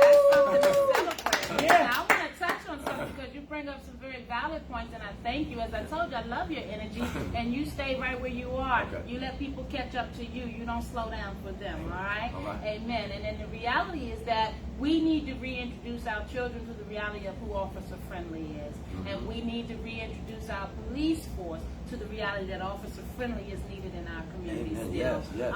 We need to be responsible as adults out there. We do know as a community, I know this is a very controversial subject, doesn't mean we're not supposed to talk about it. Have to. Doesn't mean that we're not supposed to keep trying to find approaches so that we can reinvest in our community. Many of our serving officers are men of color, and many of our serving officers are men in our families. And so to condemn a whole is just not realistic. To condemn a whole population of people wasn't realistic, and it wasn't acceptable. It's gotta stop. So we've got to be accountable, and when we adopt unhealthy practices, we place our children in harm's way. Wow. The police are sworn to protect and serve. The reality is that's the job that they show up every day to do. And yes, we hold them accountable, but we need to hold ourselves accountable so that our children can understand what safety looks like. Right. Okay? They need to re-identify and reacclimate themselves to the professionals that are paid to keep them safe. There's a bullying nature out there. You hear me keep saying it, and I'm going to keep saying it. There's a dangerous nature out there. There's a culture out there that are weighing on our children and pressuring our children to become something that they're not. And a lot of times what's standing in the way of our children and that negativity in the community are the sworn and protected officers. Right. And so we've got to stop selling our children on these irresponsible understandings that all are bad. Because that's not the reality. We all came up understanding that there was an officer friendly. And as G just said, folks are human. And that's why you get involved, and that's why you vote, and that's why you hold yourself accountable, because when the good turns bad, or when the good gets weary, you relieve them of their duties. See, we're a civilized people, we're a civilized nation. And there are ways that we address things when things are going awry. Right. Okay, it's not okay just to be angry, withdraw, or shut down, because you have children that are watching you and coming behind you. So we all have to be responsible. I applaud you for this event on Saturday. We are definitely coming out to support. Right. We are firm believers in making sure that Officer Friendly knows that we need his presence in the community. All right. Okay? And so you keep it where you got it. You get discouraged. You know where you come. You now have a satellite office. And you know we're going to build this trauma center. We want you all up and through there raising this message. Because that's what it's going to take. I'm super excited. I do want to say one last thing. Okay. Everybody does want to talk about change. And everybody looks for other people to make change. Hey, come on. All right, everybody looks to say, hey, why don't you help make change? Why don't you make change? Will that person make change? But ladies and gentlemen, real true change starts with you. Amen. You look yourself in the mirror and you say to yourself, let's make real true change, and it starts right here with me. Amen. Because if you change yourself and worry about changing you, then things around you will change as well.